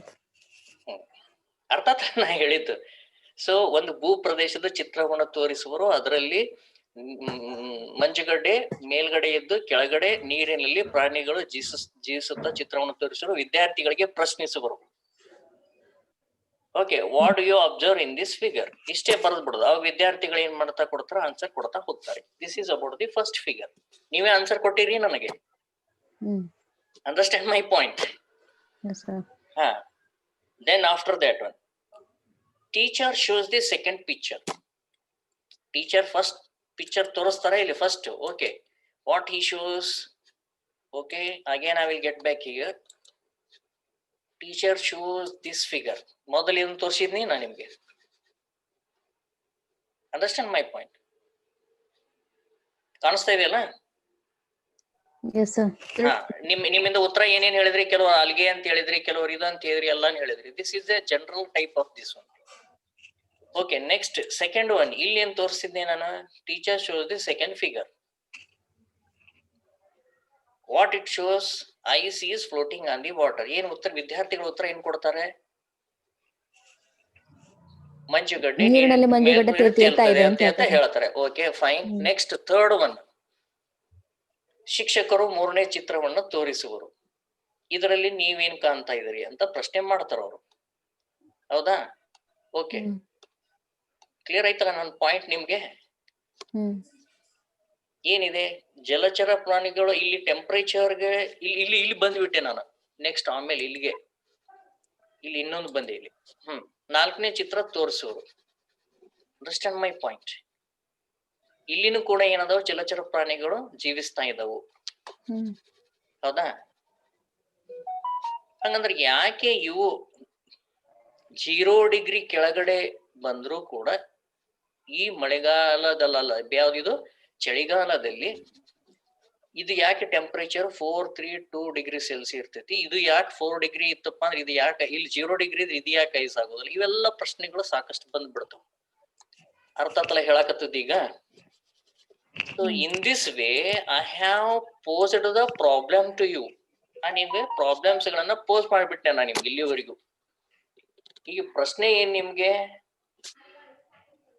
ವಾತಾವರಣದ 0 ಡಿಗ್ರಿ ಸೆಲ್ಸಿಯಸ್ ಕೆಳಗಡೆ ಇದ್ರೂ ಕೂಡ, ಹೌದಾ, ಕೆಲವೊಂದು ಭೂ ಪ್ರದೇಶಗಳಲ್ಲಿ ಅಥವಾ ಒಂದು ಕೆರೆಯಲ್ಲಿ ಅಥವಾ ಸಮುದ್ರ ಉತ್ತರ ಭಾಗದಲ್ಲಿ ಅಂತಿರೋ ಅಂಟಾರ್ಟಿಕಾ ಮತ್ತು ಆರ್ಟಿಕಾದಲ್ಲಿ ಅಂತಿರೋ ಬೇಕಾದಲ್ರಿ ನೀವು, ಹೌದಾ, ಅಥವಾ 0 ಡಿಗ್ರಿಗಿಂತ ಕೆಳಗೆ ವಾತಾವರಣದಲ್ಲಿ ಇದ್ರೂ ಕೂಡ ಮೇಲ್ಗಡೆ ಐಸ್ ಇದ್ದು ಕೆಳಗಡೆ ಜಲಚರ ಪ್ರಾಣಿಗಳು ವಾಸಿಸುತ್ತವೆ. ಯಾಕೆ?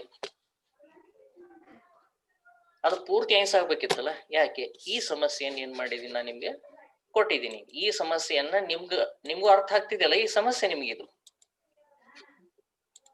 Did you understand it now here? ಹೌದಲ್ಲ? ಪ್ರಾಬ್ಲಮೆಟಿಕ್ ಸಿಚುವೇಶನ್ ಹೌದಲ್ಲ ನಿಮ್ಗೆ ಈಗಿದು?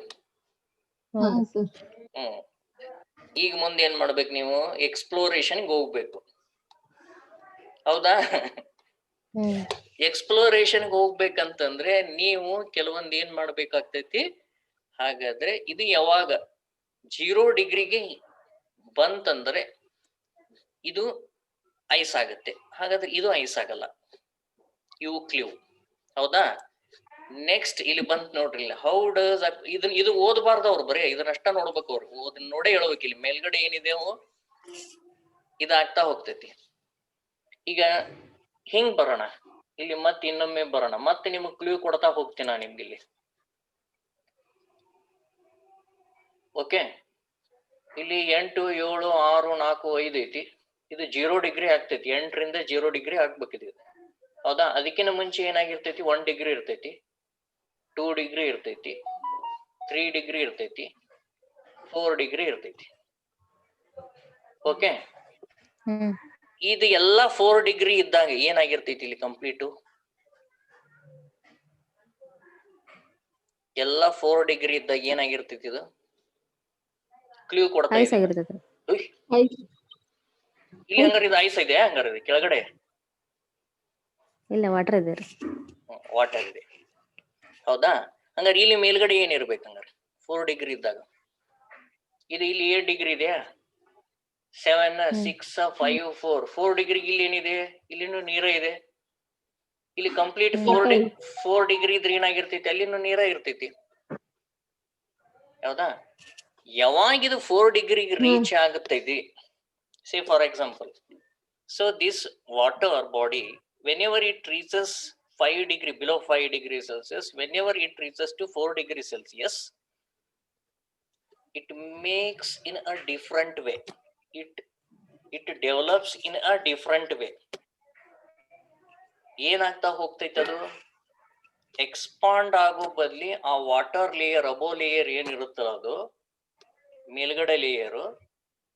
C now this entire, what is the temperature of this entire body now? ಎಷ್ಟು ಹೇಳಿದೀನಿ ನಾನು? Entire body 4 degree. Very good. Understand my point? ಈಗ ಎಂಟೈರ್ ಬಾಡಿನೇ 4 ಡಿಗ್ರಿ ಇದೆ ಅಂತ ತಿಳ್ಕೊಂಡ್ಬಿಡೋಣ ನನಗೆ. ಕ್ಲಿಯರ್ ಆಯ್ತು?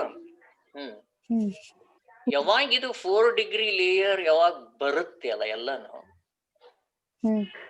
So it behaves, the water behaves in a different way, ಹೌದಾ? ಈಗ ಹೀಟ್ ಕೊಟ್ಟಾಗ ವಾಟರ್ ಏನಾಗಬೇಕು? ಎಕ್ಸ್ಪಾಂಡ್ ಆಗ್ಬೇಕಾ? The normal thing. Understand my point? whenever you go on heating, it will expand it, whether it is solid, whether it is liquid, whether it is gaseous state. ಆದ್ರೆ ಇಲ್ಲಿ ಏನಾಗುತ್ತೆ ಅಂತಂದ್ರೆ contract ಹಾಕೊಂತ ಹೋಗ್ಬೇಕಲ್ಲ. ಈಗ 8 degree ಐತಿ, 7 ಡಿಗ್ರಿಗೆ ಬಂದ್ರೆ ಏನಾಗ್ಬೇಕು, ಇನ್ನು ಕಡಿಮೆ ಆಗ್ಬೇಕು. ಹೀಟ್ ಮಾಡಿದ್ರೆ 8 ಡಿಗ್ರಿಗೆ ಹೋದ್ರೆ ಎಕ್ಸ್ಪಾಂಡ್ ಆಗ್ಬೇಕು. 10 ಡಿಗ್ರಿಗೆ ಹೋದ್ರೆ ಇನ್ನು ಎಕ್ಸ್ಪಾಂಡ್ ಆಗ್ಬೇಕು. Heat expands sorry liquid expands on heating. ಹೌದಲ್ಲೋ? ಹೀಟ್ ಮಾಡ್ತಾ ಹೋದ್ರೆ ಲಿಕ್ವಿಡ್ ಎಕ್ಸ್ಪಾಂಡ್ ಆಗ್ತಾ ಹೋಗ್ತೈತಿ. ಹೌದಾ? ಈಗ 8 ಇದ್ದು 9 ಬಂದ್ರೆ 9 ಇಂದ 10 ಹೋದ್ರೆ ಅದು ಮತ್ತೆ ಇನ್ನು ಏನ್ ಮಾಡ್ತಾ ಹೋಗ್ತೈತಿ, ಎಕ್ಸ್ಪಾಂಡ್ ಆಗ್ತಾ ಹೋಗ್ತೈತಿ. ಕಾಂಟ್ರಾಕ್ಟ್ ಆಗ್ತಾ ಬಂದ್ರೆ ಇದು ಯಾವಾಗ ಕಾಂಟ್ರಾಕ್ಟ್ ಆಗ್ತೈತಿ? ಅದು ಟೆಂಪರೇಚರ್ ಹೀಟು ಕಡಿಮೆ ಆಗ್ತಾ ಬಂದ್ರೆ ಸಣ್ಣದಾಗ್ತಾ ಹೋಗುತ್ತೆ, decrease. It means that its size will be goes on decreases with respect to decrease in the heat supplied or with respect to decrease in the temperature. ಹೌದಾ? ಈಗ ಇದು 8 ಡಿಗ್ರಿ ಐತೆ ಅಂತ ತಿಳ್ಕೊಳ್ಳೋಣ. Complete the entire this scenario is 8 degrees Celsius. When it comes to 7 degrees Celsius, is it expands or contract? 8 ಇದ್ದದ್ದು 7 ಬಂದ್ರೆ contract ಆಗುತ್ತೋ ಏನು ಇದು ಆಗುತ್ತೋ? ಕಾಂಟ್ರಾಕ್ಟ್ ಆಗುತ್ತೆ, ಎಕ್ಸ್ಪಾನ್ಸ್ ಆಗಲ್ರಿ, ಲೆಸ್ ಆಗ್ತೈತಿ. ಓಕೆ. 7 ಇದ್ದದ್ದು 6 ಬಂದ್ರೆ ಕಾಂಟ್ರಾಕ್ಟ್ ಮತ್ತೆ ಲೆಸ್ ಆಗುತ್ತೆ. ಓಕೆ. 5 ಡಿಗ್ರಿಗೆ ಬಂದ್ರೆ ಏನಾಗುತ್ತೆ? ಮತ್ತೆ ಲೆಸ್ ಆಗುತ್ತೆ. ಕಾಂಟ್ರಾಕ್ಟ್ ಆಗೋಬೇಕಲ್ಲ ಅದು. ಮತ್ತೆ 4 ಡಿಗ್ರಿ ರೀಚ್ ಆದ್ರೆ ಈ ರೂಲ್ ಪ್ರಕಾರ ಏನಾಗ್ಬೇಕು? ಕಡಿಮೆ ಹಾಕುವಂತ ಬಂದ್ರೆ ಏನಾಗ್ಬೇಕು? ಅದು ಸಂಕುಚಿತಗೊಳ್ಳಬೇಕು. ಅದು ಇನ್ನು ಸಂಕುಚಿತಗೊಳ್ಳುವುದು ಅಂದ್ರೆ ಏನು? The contractance means its size goes on decreasing with respect to decreasing in the temperature, right? ಇಲ್ಲಿ 4 ಡಿಗ್ರಿ ಬಂತಲ್ಲ, ಈಗ ಇದು 4 ಡಿಗ್ರಿ ಬಂದ ಕೂಡಲೇ ಅದು ಆಕ್ಚುಲಿ ಏನಾಗ್ಬೇಕು? ಅದು ಕಾಂಟ್ರಾಕ್ಟ್ ಆಗ್ಬೇಕಿತ್ತು. Understand my point now? But the characteristics of the water at 4 degrees Celsius is, instead of contracting, it start to expand. Understand my point? Instead of contracting, it start to expand. Contract ಆಗೋ ಬದ್ಲಿ ಏನ್ ಮಾಡಾಕತ್ತಿ ಬಿಡ್ತೈತೆ? ಅದು expand ಆಗ್ತಾ ಹೋಗ್ತೈತಿ. ಹಂಗಾರೆ ಇಲ್ಲಿ 4 ಇದು 3 degree ಬಂತಂದ್ರೆ ಏನಾಗ್ಬೇಕದು? ಮತ್ ಇನ್ನೊಂದ್ ಸ್ವಲ್ಪ ಎಕ್ಸ್ಪಾಂಡ್ ಆಗ್ತೈತೆ. ಅರ್ಥ ಆಯ್ತಾ? ಇಲ್ಲಿ ನೋಡ್ತಾ ಹೋಗ್ರಿ, ಇಲ್ಲಿದು 3 ಡಿಗ್ರಿ ಇದ್ದು ಹಂಗ ಇರ್ತೈತಿ. 4 ಡಿಗ್ರಿ ಇಲ್ಲಿ ಎಂಟೈರ್ 4 ಡಿಗ್ರಿ ಇದ್ದು ಹಂಗ ಇರ್ತೈತಿ ಇಲ್ಲಿ. ಅರ್ಥ ಆಯ್ತಾ? ಇಲ್ಲಿದು ಮೇಲ್ಗಡೆದಷ್ಟ ಟೆಂಪರೇಚರ್ ಚೇಂಜ್ ಆಗ್ತಾ ಹೋಗ್ತೈತಿ. 4 ಇದ್ದು 3 ಆಗ್ತೈತಿ. ಓಕೆ. 3 ಇದ್ದು 2 ಆಗ್ತೈತಿ. 2 ಇದ್ದು 1 ಆಗ್ತೈತಿ. 1 ಇದ್ದದ್ದು 0 ಆಗ್ತೈತಿ. 1 ಇದ್ದದ್ದು ಏನಾಗ್ತೈತಿ? 0 ಆಗ್ತಾ ಹೋಗ್ತೈತಿ. At this stage, whenever it reaches to that of the 0 degree Celsius, it forms the ice. Whereas here the water remains as it is with respect to varied degree in the temperatures. ಮೇಲಿದಷ್ಟೇ 0 degree ಇರ್ತೈತಿ, ಕೆಳಗಿಂದ 4 degree ಇರ್ತೈತಿ. ಇಲ್ಲಿ 3 degree ಇರ್ತೈತಿ, 4 degree ಇರ್ತೈತಿ, 0 degree ಇರ್ತೈತಿ, 1 degree ಇರ್ತೈತಿ, 0 degree ಇರ್ತೈತಿ. So that is why this water which is under this ice bed, the aquatic animals, they always instead of dying, they lead the life. ಇಷ್ಟೆಲ್ಲ ಏನ್ ಮಾಡ್ಬೇಕಾಗ್ತೈತಿ? ಸ್ಟೂಡೆಂಟ್ ಜೊತೆಗೆ ನಿಮ್ಗೆ ಇಂಟ್ರಾಕ್ಷನ್ ಮಾಡಬೇಕಾಗ್ತೈತಿ. ನಾ ಯಾಕೆ ಇಷ್ಟು ಟಫ್ ಕಾನ್ಸೆಪ್ಟ್ ಅನ್ನ ತೆಗೆದುಕೊಂಡಿದ್ದೀನಿ ಅಂದ್ರೆ, ನೀವು ಹೈಯರ್ ಕ್ಲಾಸಸ್ ವಾಟರ್ ಸರ್ಫೇಸ್ ಮೇಲೆ ಇದು ವಾಟರ್ ಸರ್ಫೇಸ್ ಮೇಲೆ ಏನ್ ಮಂಜುಗಡ್ಡೆ ಇರ್ತದೆ ಅಲ್ಲಿ ಅಷ್ಟೇ ಅದು ಚೇಂಜ್ ಆಕೊಂತ ಹೋಗ್ತೈತಿ. ಈ ಸರ್ಫೇಸ್ ಒಳಗೆ ಹೆಂಗಿರ್ತದೆ ಹಂಗೆ ಇರ್ತೈತಿ. ವಾಟರ್ 0 ಡಿಗ್ರಿಗೆ ಏನಾಗುತ್ತೆ? ಅದು ಐಸ್ ಆಗುತ್ತೆ. You keep this mind. ಅದಕ್ಕೆ ಏನ್ ಹೇಳ್ತಾ ಇದ್ದೀನಿ ನಾನು, ಈ ಅಪ್ಲೈ ಮಾಡದಂತೆ ಶೋಧನೆ ಮಾಡ್ಕೊಂತ ಒಂದಕ್ಕೊಂದು ಕಾನ್ಸೆಪ್ಟ್ ಏನಾಗ್ತಾ ಹೋಗ್ತಾವು, ಹೆಚ್ಚಿಗೆ ಆಗ್ತಾ ಹೋಗ್ತಾವ, ಲಿಂಕ್ ಮಾಡ್ತಾ ಹೋದಂಗೆ. ಅರ್ಥ ಆಯ್ತಾ? ಈಗ 4 ಡಿಗ್ರಿಗೆ ಎಕ್ಸ್ಪಾಂಡ್ ಅದು ನ್ಯೂಟ್ರಲ್ ಆಗಿಬಿಡ್ತದೆ. ಹೌದಾ? ಡಿಕ್ರೀಸ್ ಆಗ್ಬೇಕಾಗಿತ್ತು, ಅದು ನ್ಯೂಟ್ರಲ್ ಆಗ್ತೈತಿ. ಮತ್ ರಿವರ್ಸ್ ಆಗ್ಲಿಕ್ಕೆ ಸ್ಟಾರ್ಟ್ ಮಾಡಿ 3 ಡಿಗ್ರಿ ಬಂದ್ರೆ ಮತ್ತೆ ಎಕ್ಸ್ಪಾಂಡ್ ಆಗುತ್ತೆ. 2 ಡಿಗ್ರಿಗೆ ಬಂದ್ರೆ ಎಕ್ಸ್ಪಾಂಡ್ ಆಗುತ್ತೆ. 1 ಡಿಗ್ರಿಗೆ ಬಂದ್ರೆ ಎಕ್ಸ್ಪಾಂಡ್. 0 ಡಿಗ್ರಿಗೆ ಬಂದ್ರೆ ಏನಾಗ್ಬಿಡ್ತೈತೆ? ಅದು 0 ಡಿಗ್ರಿ ಆದ್ರೆ ಎಕ್ಸ್ಪಾನ್ಷನ್ ಇರುತ್ತೆ. But the water will convert it into ice form. Understand my point. Water will convert. So see here, ಇಲ್ಲಿ ಐಸ್ ಅಷ್ಟೇ ಕಾಣ್ತಾ ಇದೆ. ಯಾಕಂದ್ರೆ 0 ಡಿಗ್ರಿ ಇದೆ ಇಲ್ಲಿ.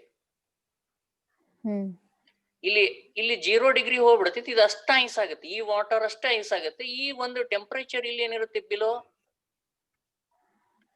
ಹೆಚ್ಚಿರುತ್ತೆ, 4 ಡಿಗ್ರಿ ಇರುತ್ತೆ. It maintains. ಅದಕ್ಕೆ ಹೆವಿ ಪಾರ್ಟಿಕಲ್ಸ್ ಏನಾಗ್ತಾವ 4 ಡಿಗ್ರಿ ಸೆಲ್ಸಿಯಸ್ಗೆ ಕೆಳಗಡೆ ಬರ್ತಾವ, ವಾಟರ್ ಪಾರ್ಟಿಕಲ್ಸ್. ಇನ್ನು water particles also some which have the more heat, they will settle down.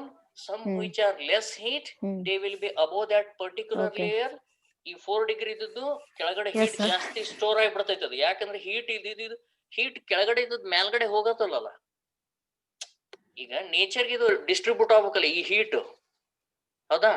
It should pass through this what we call as ice block. Ice block ಒಳಗೆ ಹಾಸಿ ಹೊರಗೆ ಬರಕ್ ಆಸ್ಪದನೇ ಇಲ್ಲ ಈಗ. Another concept will come. ಯಾಕೆ ಬರೋದಿಲ್ಲ ಅದು ಹೀಟ್ ಹೊರಗಡೆ?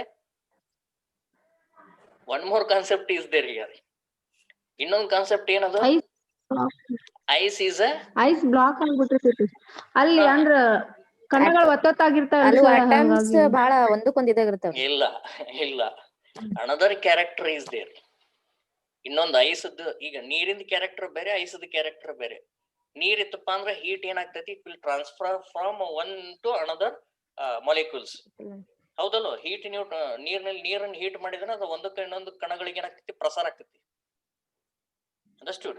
The heat will be transferred from one molecule to the another molecule. ಅದಕ್ಕೆ ನೀರ್ ಕಾಸಾಗಿ ಇಟ್ಟಾಗ ಏನಾಗ್ತಾ ಹೋಗ್ತೈತಿ, ನೀವು ಅದು ಟ್ರಾನ್ಸ್ಫರ್ ಆಗ್ತೈತಿ. ಅದಕ್ಕೆ ತಣ್ಣೀರಾಗ ನೀವು ಬಿಸಿನೀರ್ ಹಾಕಿದ್ರೆ ಅಲ್ಲಿ ಏನಾಗ್ತಿರ್ತೈತಿ, ಟ್ರಾನ್ಸ್ಫರ್ ಆಗತ್ತೆ. ಆದ್ರೆ ಇಲ್ಲಿ ಈ ಹೀಟ್, ಈ ಮಂಜುಗಡ್ಡೆ ಏನೈತಿಲ್ಲ, ಇಷ್ಟೆಲ್ಲಾ ಹೀಟ್ ಐತಲ್ಲ, ಇದು ಕರಗ್ಬೇಕಾಗಿತ್ತು, ಆಗೋದಿಲ್ಲ. ಇಷ್ಟು 4 ಡಿಗ್ರಿ ಐತಿಲ್ಲ, ಆಗೋದಿಲ್ಲ. ಈ ಹೀಟ್ ಮೇಲ್ಗಡೆ ಹೋಗ್ಬೇಕಾಗಿತ್ತಲ್ಲ, ಆಗೋದಿಲ್ಲ. ಯಾಕಂದ್ರೆ ice is a insulator of the heat. Insulator ಆಗಿ act ಮಾಡ್ತಿರ್ತೈತಿ.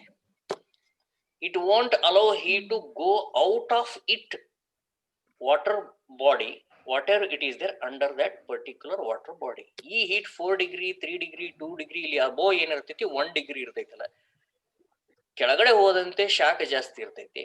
The temperature will be higher when move and dive into deeper to the beneath level, whereas the temperature will be more. Idu, that is why it is called as resistance of the heat. ಈ ice ಏನ್ ಮಾಡ್ಬಿಡ್ತೈತಲ್ಲ, ಅದು ಮತ್ತೆ ಈ heat ಅನ್ನ ಹೊರಗಡೆ ಹೋಗದಂತೆ ತಡೆ ಹಿಡಿದು ಬಿಡ್ತೈತಿ. Understand my point? ಮತ್ತೆ ಇಲ್ಲಿ ಯಾವಾಗ ಬರ್ಬೇಕದು? ಈ ಬೇಸಿಗೆ ಕಾಲ ಬಂದಾಗ ಅಷ್ಟೇ ಇದು ಕರಗ್ಬೇಕು. ಮತ್ತೆ ಅದು ಅಲ್ಲಿ ತಾನೆ ನೀರ್ ಏನಾಗಿರ್ತೈತಿ, ಅದು the same 1 degree 2 degree 3 degree 4 degree. This heat will B continue till the next season. ಅಲ್ಲಿವರೆಗೂ ಹೋಗ್ಬೇಕದು. So that is why the water bodies, they won't die even during that of the winter season, because the ice, whatever it is there, it is just floating on that particular water. That underwater bodies, aquatic animals, wherein the temperature will be quite higher, up to 4 degrees Celsius maximum, they will lead the life. Understand my point? How many concepts are here? Expansion of the liquid, decrease in the temperature, characteristics of the water, ice, different seasons, characteristics of the ice. ಇಷ್ಟೆಲ್ಲ ಆದ್ಮೇಲೆ ಏನಾಗ್ತಿದೆ ನಿಮಗೆ complete. ಇಷ್ಟೆಲ್ಲ ಹೇಳ್ಬೇಕಂದ್ರೆ ನೀವು ಯಾವಾಗ ಹೇಳ್ಬೇಕಾಗ್ತೈತೆ ಅಂದ್ರೆ ಇಷ್ಟೆಲ್ಲ ಸಂಗತಿಗಳನ್ನ ಎಲ್ಲಾ ಹೀಟ್ ಚಾಪ್ಟರ್ ಬೋಧನೆ ಮಾಡಿ ಲಾಸ್ಟಿಗೆ ಏನ್ ಮಾಡ್ಬೇಕು, what is temperature, what is heat, expansion of the solids, expansion of the liquid, and freezing point of the water. Understand my point? And different types of the seasons and geographic locations. ಅವು ಬೇಕು ನಿಮ್ಗೆ. ಇಲ್ಲಿ ಹುಬ್ಳ್ಯಾಗ ಗುಳೇಗುಡ್ದಾಗ ಬಂದು ice ಹಾಕಂದ್ರೆ ಆಗುದಿಲ್ಲ, ಅರ್ಥ ಆತಲ್ಲ ಹೇಳಿದ್ದು. So therefore you have to cite it here. ಹೌದಾ? ಇಷ್ಟೆಲ್ಲ ನಿಮ್ಗೆಲ್ಲ ಒಂದೊಂದು ಎಕ್ಸ್ಪ್ಲನೇಷನ್ ಮಾಡಿ. ಇಲ್ಲಿ ನೋಡ್ರಿ -1 ಡಿಗ್ರಿ ಆಗತ್ತೆ. ಮತ್ತೀಗ -2 degree, -3 degree. Above there will be a -20 degree. But whereas here 1 degree, 2 degree, 3 degree, 4 degree Celsius, it will be continued as it is. You 1 degree, 2 degree, 3 degree, 4 degree, ಅವು ಏನಿರ್ತಾವಲ್ಲ ಸೇಮ್ ಇರ್ತಾವ. ಎಲ್ಲಿವರೆಗೂ same ಇರ್ತಾವು? Next season ಬರುತ್ತಲ್ಲ, summer season ಬರುತ್ತೆ. ಅದಕ್ಕೇನಲ್ಲಿ 4 degree attain ಆದ ಕೂಡಲೇ ಏನಾಗ್ತಾ ಹೋಗ್ತೈತಿ, ಇಲ್ಲಿ ಯಾವಾಗ್ಲೂ ಕೂಡ ಎಕ್ಸ್ಪಾಂಡ್ ಆಗ್ತಾ ಹೋಗ್ತೈತಿ ವಾಟರ್, ಐಸ್ ಆಗಲ್ಲ. Again keep this word in mind. At 4 degree it won't turn into ice. Okay, the expansions will be what happens, that will be going to decreasing. ಅದು ಕಡಿಮೆ ಆಗ್ತಾ ಹೋಗ್ತೈತಿ. So therefore expansion increase ಆಗ್ತಾ ಹೋಗ್ತೈತಿ. ಇಲ್ಲಿ 4 degree ಇರ್ತೈತಲ್ಲ, ಅವಾಗ 3 degree 4 degree ಬಂದ ಕೂಡಲೇ ಏನ್ ಮಾಡ್ತಾ ಹೋಗ್ತೈತಿ, ಕೆಳಗಡೆ ಇಲ್ಲಿ ಬರ್ತೈತಿ. ಮತ್ ಸ್ವಲ್ಪ ಲೆಸ್ ಆದ ಕೂಡಲೇ 3 ಡಿಗ್ರಿ ಅದ್ರ ಪಾರ್ಟಿಕಲ್ಸ್ ಮೇಲ್ಗಡೆ ಬರ್ತಾವ. 2 ಡಿಗ್ರಿ ಇದು ಯಾಕಂದ್ರೆ ಯಾವಾಗ ಡಿಗ್ರಿ ಇದು ಟೆಂಪರೇಚರ್ ಏನಾಗ್ತಾ ಹೋಗ್ತೈತಿ, ಕಡಿಮೆ ಆಗ್ತಾ ಹೋದಂತೆ water bodies molecules are goes on floating here. They are goes on floating here. Okay, ಅದಕ್ಕೆ 0 ಡಿಗ್ರಿ ಬಂದ್ರೆ ಇನ್ನೂ ಜಾಸ್ತಿ ಫ್ಲೋಟ್ ಆಗ್ತಾ ಹೋಗ್ತೈತಿ. -1, -2, -3 ಇದು ಎಷ್ಟು ಇನ್ನೂ 6 ತಿಂಗಳವರೆಗೂ ಹೋದ್ರು ಕೂಡ. Whereas the under water aquatic animals are always leading their life. Okay, because this ice, what we call ice is a insulator of the heat. Insulator of the heat, and this don't allow the heat to pass through it. Understand my point? So ಇವಾಗ ಇಷ್ಟೆಲ್ಲ ನಾನು 1 picture 2 picture 3 picture ತೋರಿಸಿ ಇಲ್ಲಿ ನಿಮ್ಗೆ ಏನ್ ಮಾಡಿದ್ದೆ, ಅದನ್ನ ಎಷ್ಟು ಎಕ್ಸ್ಪ್ಲೇನ್ ಮಾಡಿದ್ದೆ. ನಾನು ಎಕ್ಸ್ಪ್ಲೇನ್ ಮಾಡಿದ್ದೆ ಅಂದ್ರೆ ಏನು, ನಿಮ್ ಜೊತೆಗೆ ಮಾಡ್ತಾ ಹೋದ್ನೆ ನಾನೀಗ. Understand my point. ನಾವು ನಿಮ್ ಜೊತೆಗೆ ಏನ್ ಮಾಡಿದ್ದೆ ನಾನಿಲ್ಲಿ, ಇವೆಲ್ಲ ಎಕ್ಸಾಂಪಲ್ ಕೊಡ್ತಾ ಕ್ವಶನ್ಸ್ ಮಾಡ್ತಾ ಹೋದೆ. ಪ್ರಯೋಗ ಮಾಡೋದಂತೂ ಆಗೋದಿಲ್ಲ, ಅಲ್ಲಿಗೆ ಹೋಗೋದಾಗೋದಿಲ್ಲ. But I have made you to the maximum extent interactions with all you people, taking one activity on the other depending on your own knowledge. ಹೌದಾ? ನಾ ನಿಮ್ಗೆ ಹೇಳ್ತಾ ಹೋದ್ನೆ ಅಲ್ಲಿ, ಇದು ಏನಿದೆ, this is the normal situation, ಇದ್ರ ಬಗ್ಗೆ ಮೊದಲು ತೋರಿಸಿದ್ನೆ. ಆಮೇಲೆ ಇದು ಈ ಸಿಚುವೇಶನ್ ಏನಿದೆ ಹೇಳ್ರಿ ಅಂತ ಹೇಳಿದ್ನೆ. ಆಮೇಲೆ think that this entire body is at 8 degree Celsius. ಅದನ್ನ ನಿಮ್ಗೆ ಸೀಕ್ವೆನ್ಸಿಯಲ್ ವೇದ್ನಾಗ ಬಂದೆ. ಆಮೇಲೆ ಮತ್ತೇನ್ ಹೇಳಿದ್ದೆ ನಾ ನಿಮ್ಗೆ, ಈ ಟೆಂಪರೇಚರ್ ಲೋವರ್ ಆಗುತ್ತೆ 4 ಡಿಗ್ರಿ ವರೆಗೂ ಅಂತ ಹೇಳಿ ಇನ್ನೊಂದು ಸಿರೀಸ್ ಅನ್ನ ಕೊಟ್ಟೆ, ಕಾನ್ಸೆಪ್ಟ್ ಗಳನ್ನ ಕೊಟ್ಟೆ. ಮತ್ ಅಲ್ಲಿ ಬಂದು ಏನ್ ಮಾಡಿದೆ, when it comes to 4 degree Celsius, these all the things are I have facilitated you. ಎಲ್ಲ ಸಂಗತಿಗಳನ್ನ ಏನ್ ಮಾಡಿದ್ನೆ ನಾನು ನಿಮಗೆ ಫೆಸಿಲಿಟೇಟ್ ಮಾಡ್ತಾ ಹೋದೆ ಗ್ರಾಜುವಲ್ ಆಗಿ.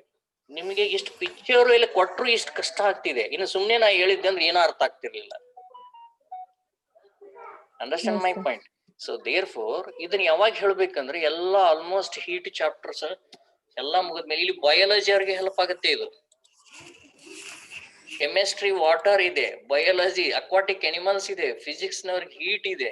ಅದಕ್ಕೆ ನಾನು ಈ ಎಕ್ಸಾಂಪಲ್ ಅನ್ನು ಏನ್ ಮಾಡಿದೆ, ನಾನು ಒಂದೊಂದಾಗಿ ತಗೊಂಡೆ. ಫೈನಲಿ ಇದು ಏನಿದೆ ಅಲ್ಲ, ಎಕ್ಸ್ಪ್ಲೋರೇಷನ್ ಸ್ಟೇಜ್ಗೆ ಮತ್ತು ಎಕ್ಸ್ಪ್ಲೇನ್ ಸ್ಟೇಜ್ಗೆ ಮತ್ತು ಎಕ್ಸ್ಪ್ರೆಸ್ ಸ್ಟೇಜ್ಗೆ ಇದನ್ನ ನೋಡಿ ನೀವು ಹೇಳ್ರಿ ಅಂತ ನಾನು ನಿಮಗೆ ಕೇಳಿದ್ನೆ ಅಂದ್ರೆ ನೀವೇನ್ ಮಾಡ್ತೀರಿ? Again during that of the exploration stage you can use the same figures also. ಇನ್ನೊಮ್ಮೆ ನೀವು ನೋಡ್ಕೋಬಹುದು. ಎಕ್ಸ್ಪ್ಲೋರ್ ಸ್ಟೇಜ್ ನಲ್ಲಿ ಇದನ್ನ ಮತ್ತೆ ಇನ್ನೊಂದ್ಸರಿ ಅವ್ರಿಗೆ ನೋಡಿ ತೋರಿಸಬಹುದು, ಅಥವಾ ಅವ್ರಿಗೆ ಯಾವಾಗ ಕೇಳ್ತಾರ ಅವ್ನ ತೋರಿಸಬಹುದು, ಇದನ್ನ ತೋರಿಸಬಹುದು, ಇದುಗಳನ್ನ ತೋರಿಸಬಹುದು.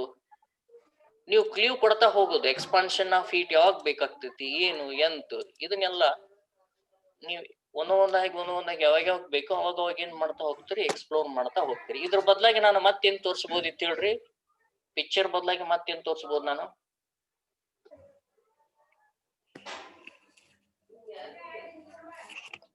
ಫ್ಲಾಶ್ ಕಾರ್ಡ್ ತೋರಿಸಬಹುದು. ಓಕೆ, ಮತ್ತೆ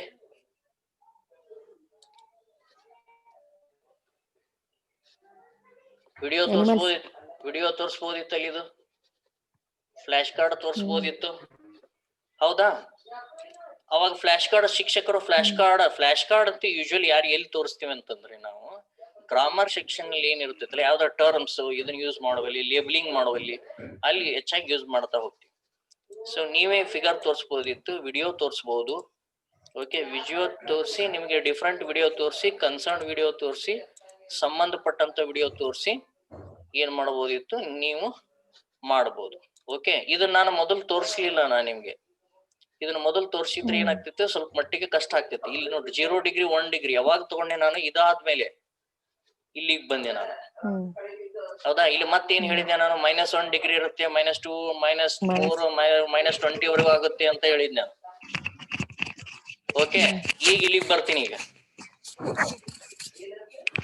ಇದು ಯಾಕಾಗತ್ತೆ ಈಗ ನೋಡ್ರಿ ಇದು ಅಂತೇಳಿ.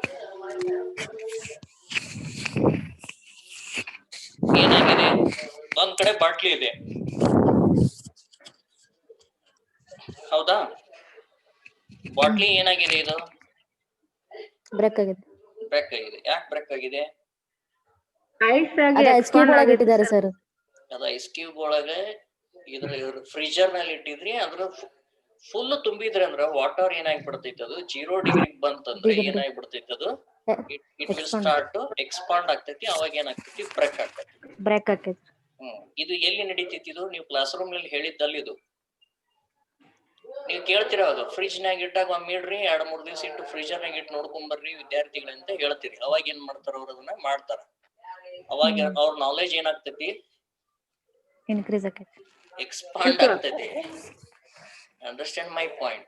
Extend, elaborate or expand, it will relate to the life situations. ಹೌದಾ? ಓಕೆ ಓಕೆ ಸರ್, ಅರ್ಥ ಹತ್ರ ನಾನು ಹೇಳಿದ್ದು. ಹಾ ಸರ್. ಎಕ್ಸ್ಪಾಂಡ್ ಅಂದ್ರೆ that is going to be the thing which is relating real life that of what you learned it in the schools or the colleges. ನೀವೇನ್ ಅಲ್ಲಿ ಕಲ್ತಿರ್ತಿರಲ್ಲ, ಅದ್ರ ತಂದ್ ಏನ್ ಮಾಡ್ತೀರಿ, ಇಲ್ಲಿ ಸಹ ಸಂಬಂಧೀಕರಣವನ್ನ ಮಾಡ್ತೀರಿ. You are going to relating to applying to that of the real life situations. ಅದಕ್ಕೆ ನಾನು ಹೇಳಿದ್ದೆ ನಿಮ್ಗೆ, ಏನು ಮ್ಯಾಥಮೆಟಿಕ್ಸ್ ಮಾಡ್ತಾ ಇದ್ದಲ್ಲಿ ಇಲ್ಲಿ ನೀವು ಕ್ಲಾಸ್ ರೂಮ್ ಅಲ್ಲಿ ಪ್ರಾಬ್ಲಮ್ ಕೊಟ್ರೆ ಮಾಡ್ತಾರ, ಅದನ್ನ ಅವ್ನ ಮನೆಗೆ ಹೋಗಿ ಏನ್ ಮಾಡ್ಬೇಕು ಅವನು, ಹೌದಾ? ಸಿಂಪಲ್ ಇಂಟ್ರೆಸ್ಟ್, ಹೌದಾ? ತಮ್ಮ ಮನೆಯಲ್ಲಿ ಬ್ಯಾಂಕ್ ಅಕೌಂಟ್ ಏನದಾವು, ಎಷ್ಟು ಇಂಟ್ರೆಸ್ಟ್ ಆತು ಅಂತ ಅವನೇ ಕ್ಯಾಲ್ಕುಲೇಟ್ ಮಾಡಿದ್ದಂದ್ರೆ ಏನಂತ ಹೇಳ್ತೀವಿ, ಎಕ್ಸ್ಪಾಂಡ್ ಅಂತ ಹೇಳ್ತೀವಿ. ಎಕ್ಸ್ಪಾಂಡ್. Understand my point? ಅಲ್ಲಿ ಎಕ್ಸ್ಪ್ಲೈನ್ ಮಾಡ್ತಾನ, ಅದನ್ನ ಎಕ್ಸ್ಪ್ಲೈನ್ ಮಾಡಿದ್ದನ್ನ ಅರ್ಥ ಮಾಡ್ಕೊಂಡು ಇಲ್ಲಿ ಏನ್ ಮಾಡ್ತಾನ ಅವನು, ಎಕ್ಸ್ಪಾಂಡ್ ಮಾಡ್ತಾ ಹೋಗ್ತಾನೆ. In this way they are going to learning the things. ಇಲ್ಲಿ ಇನ್ನೊಂದಿದೆ ಫಿಗರ್, ಇದು ಏನಾಗಿದೆ, ಇಲ್ಲಿ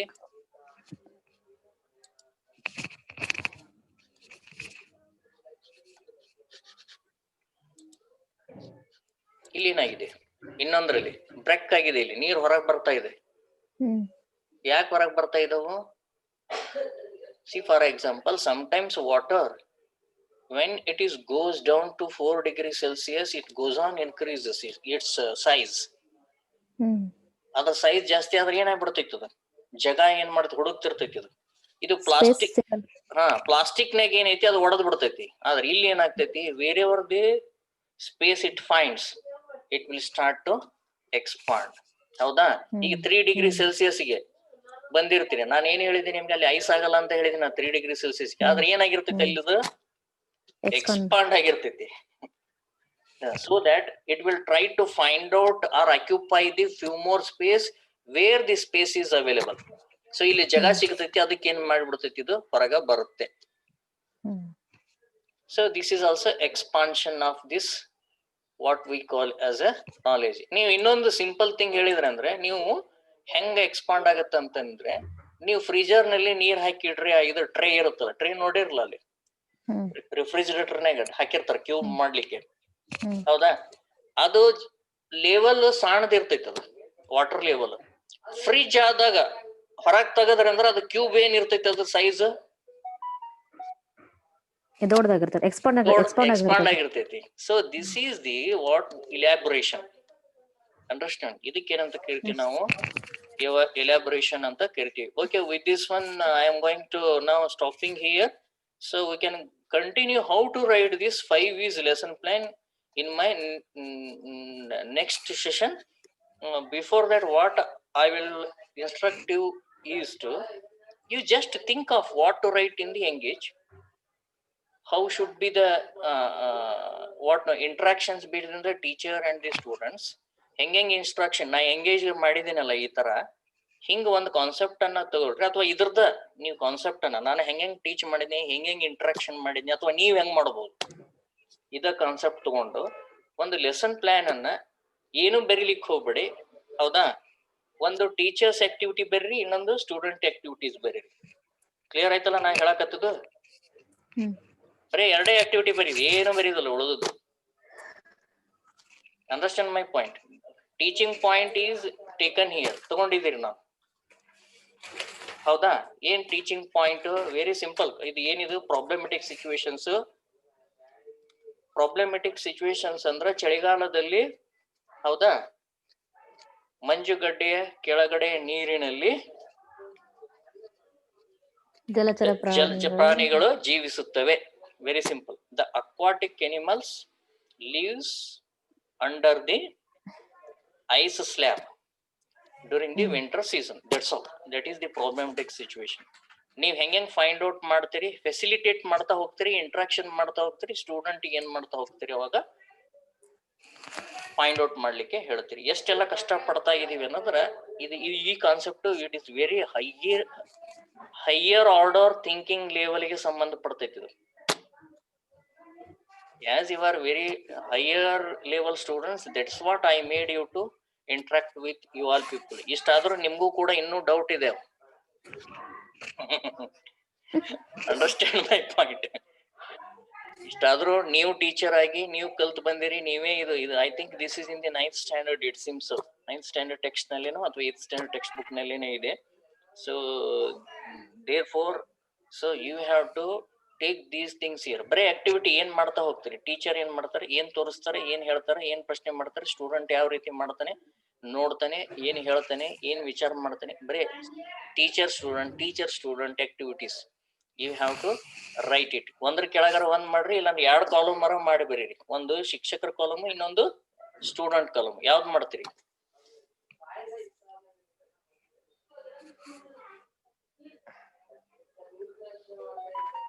ಶಿಕ್ಷಕರ್ದ ಮಾಡ್ತಾರೆ. ಕಷ್ಟ ಆತಪ್ಪ ಅಂತೀರಿ ಎಲ್ಲರೂ? ಏನಿಲ್ರಿ ಸರ್. ಓಕೆ, ನೀವಂತೂ ಯೋಚನೆ ಮಾಡಿ ನೋಡೋಣ. Okay, I will stop it here only today and tomorrow I will continue. Thank you very much. Welcome sir.